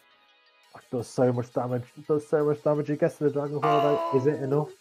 He has got a defense drop though as well, hasn't he? So this should be enough. It's whether or not Mew can carry. There's DD in the back. Can Mew carry this? Just not gonna have enough. Can he get the wild charge? Can! Oh! I didn't think he was gonna get that. Wild charge goes through. It's not over. It will KO. That is it. It is done. It's not over. Ash took it. It's over, my friend. Ash took it. The wild charge gone. Well played by Ash. We said it. So I don't know how many times we've said it in this tournament. The Nayad Cup. always coming down to the close wire. Looks like you've got it down, but you can save energy in the game and then take the battle. Oh my goodness. Well done by both battlers. Did not see that happening then at all. When the crunch debuff happened, that was huge because that took more of Scissor's health, and then he had to shield the body slam, had to. Then he had to absolutely get wailed on by those shadow claws, like nothing that Scissor can do. That was really intense there. GG's to both battlers. Yeah, it's not over yet. It ain't over. Not over till the fat lady sings, as they say. Yeah. Oh, who's next? I think it's on to the next one. Hawkeye is back. Welcome, Hawkeye. We're gonna have. I'm back already. We're getting right into the matchup. We're going right. I'll go right into it. I'll go right into it. I'm seeing. We haven't seen Mongo yet, have we? No, and he's rocking that Hakamo, and I like that. Hakamo. And a I like it. With the brick break, with all that. And a Swampert. We haven't seen a Swampert, have we? Interesting choices from Mongo. I'm not sure that I agree with it, but you know, we'll see. He's got to play it out. Yeah. Again, in this tournament, these waters look great. Why wouldn't you bring the water? There's no Galvantula. There's no Charjabug. Why wouldn't you bring your water Pokemon? I mean, they both. And what are you worried about? The Wild Charge Mew? You can get the Hydro Cannons pre that. You can get the Weather Balls before that. So you're getting shields. You can go shield for shield there. Like, absolutely. Like, why wouldn't you if there's no electric presence? Yeah. Sosa, the Swampert doesn't care about Wild Charge. It's part ground type. I understand. I'm just saying, like, I'm looking more towards the Pelipper and the Walrein, the Shadow Gyarados we just had. But yes, the Walrein. Absolutely. Absolutely. It's really massive. Go on, call the lead. Let's do it. Oh, I'll call the leads. Watching this, well, I mean, we just saw it, Hakamo, right? With that, I will call that, there's a Pelipper and a Walrein in the back for Mong, and I'll call, because I didn't see Thawny's, but I think Thawny actually leads Jirachi or leads the Mew in this first matchup. Either is going to be quite good against that Hakamo, so I think let's see how that goes. Get it into it. Roll the matches. So we see Swampert into Mew. That Mew unlikely to have a grass type move. It is very rare to see these days. In fact, I'm sure we've seen the Mew from Tony's side. Great. Then we know what it moves. The moveset it has. Now it's got to the charge. I want to say Dragon Claw for the Earthquake. I want to say Dragon Claw Wild Charge. But I can't remember. I'm not gonna lie. So the Earthquake lands. That is massive. That is absolutely massive. And in fact, you see it just a little bit of a stunned silence there as the Mew decides, hang on a second, did an Earthquake just hit me? Switches out into this Walrein. The Walrein tanks a Hydro Cannon, elects a shield, scared that another Earthquake is going to come. In comes the Bronzong. Now, Bronzong will take super effective damage from an Earthquake here, but Mongo has a lot of an advantage at this point. Shield the Earthquake, excellent choice. This is a Confusion Bronzong. We're not looking at another Feint Attack Bronzong. In comes a Payback. Payback does a lot of damage to a Walrein here. Hey. Oh, more than enough. And this is a really uphill battle. So we have 2 full health Pokemon, more or less, and a half health Pokemon against what's left of a Mew and whatever's in the back here for Tony. I don't see this going particularly well, do you? No, in comes the Greedent. Greedent is chunking away. I'm sure crunches will start coming out, but out comes a Psyshock from Bronzong. This is going to do 20%. Oh, a little bit more. Close to what, 30? 35. Yeah, 35%. The Confusions are chunking away, and the Mew doesn't want to see a Confusion either. I don't know if we're going to get a shield from Thawny. I think his thought process is, let me just learn what my opponent is playing, and then I will just go for the next matchup. But Mongo is looking to secure the W with the 25th point right here with a Swampert who we don't really see in this meta at all. And without that Bullet Seed, you're not really worried about tackles coming through. Will the Body Slam actually land? It will. It does land. There is that Pelipper in the back. Now, interestingly enough, if the Pelipper is forced to shield for whatever reason, there is a wild charge on the other side. It'd be crazy to shield here. It really would. How it could have nuts happened. would it be if you saw the shield and the wild charge KO and the Mew came in? Because there it is. There's the Mew now. So actually, that was a really heads-up play from Mongo, recognizing that his opponent was going to switch into the Mew to attempt to snipe, and then deciding to throw the weather ball. Really heads-up play. Absolutely guarantees the win for Mexico. I don't know if we are playing the remaining of the games, but I don't think so. So Mexico, ole. Mexico, they ole, ole, ole, ole. What on Mexico? Might be really well played, dominant. Peru have been a long-standing competitor in Gymbreakers, so to see them still playing at this kind of level is really good. Mexico have come a long way since they first started. They had a switch around with Quintaru, which were their secondary team that became a higher ranked team and all sorts, but they've really come a long way, and it's really good to see them close out a division like this. Yeah, focus blasting their way to the title. Some great plays, some great games, some fun moments as well. So I don't know how many times we called a game to be over midway through the battle, and then all of a sudden we're like, wait, what? Yeah. The energy to make the goal! Yeah. It was incredible, Cup. The battlers did so great playing that in-game macro. But Mexico, they played not just that. We saw flame charge on Mew. We saw feint attack on Bronzong, which had to have been the spiciest thing I've seen all meta. We saw the power-up punch Buzzwall as well. Power-up punch Buzzwall. Yeah. We saw an Altaria get super powered for the win. That was a good one. We saw a lot less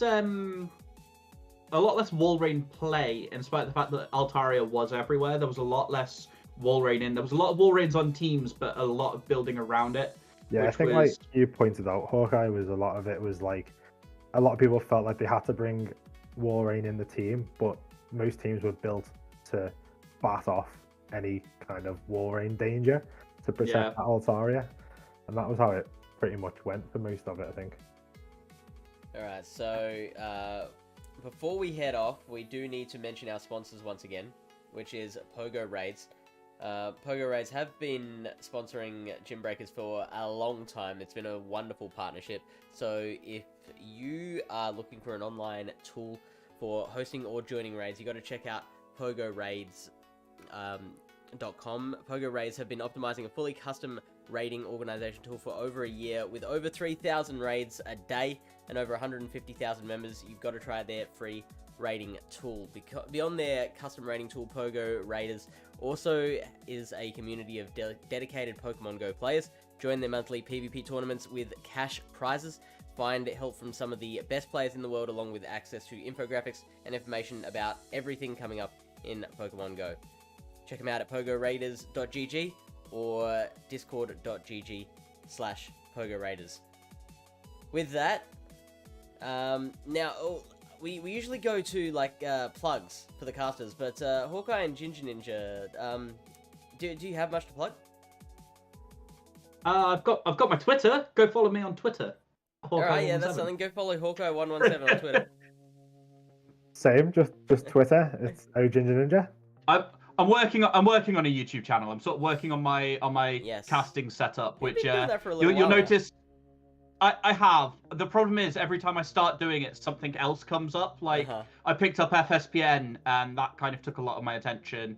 But I've made a lot of improvements since starting out on here, and with my little MacBook, and very bad camera and very poor light quality. So I'm getting a lot better, and I'm hoping to bring something along soon.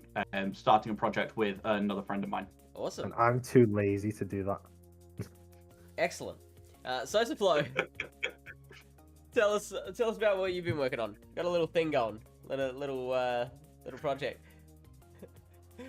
Come on. Let's go.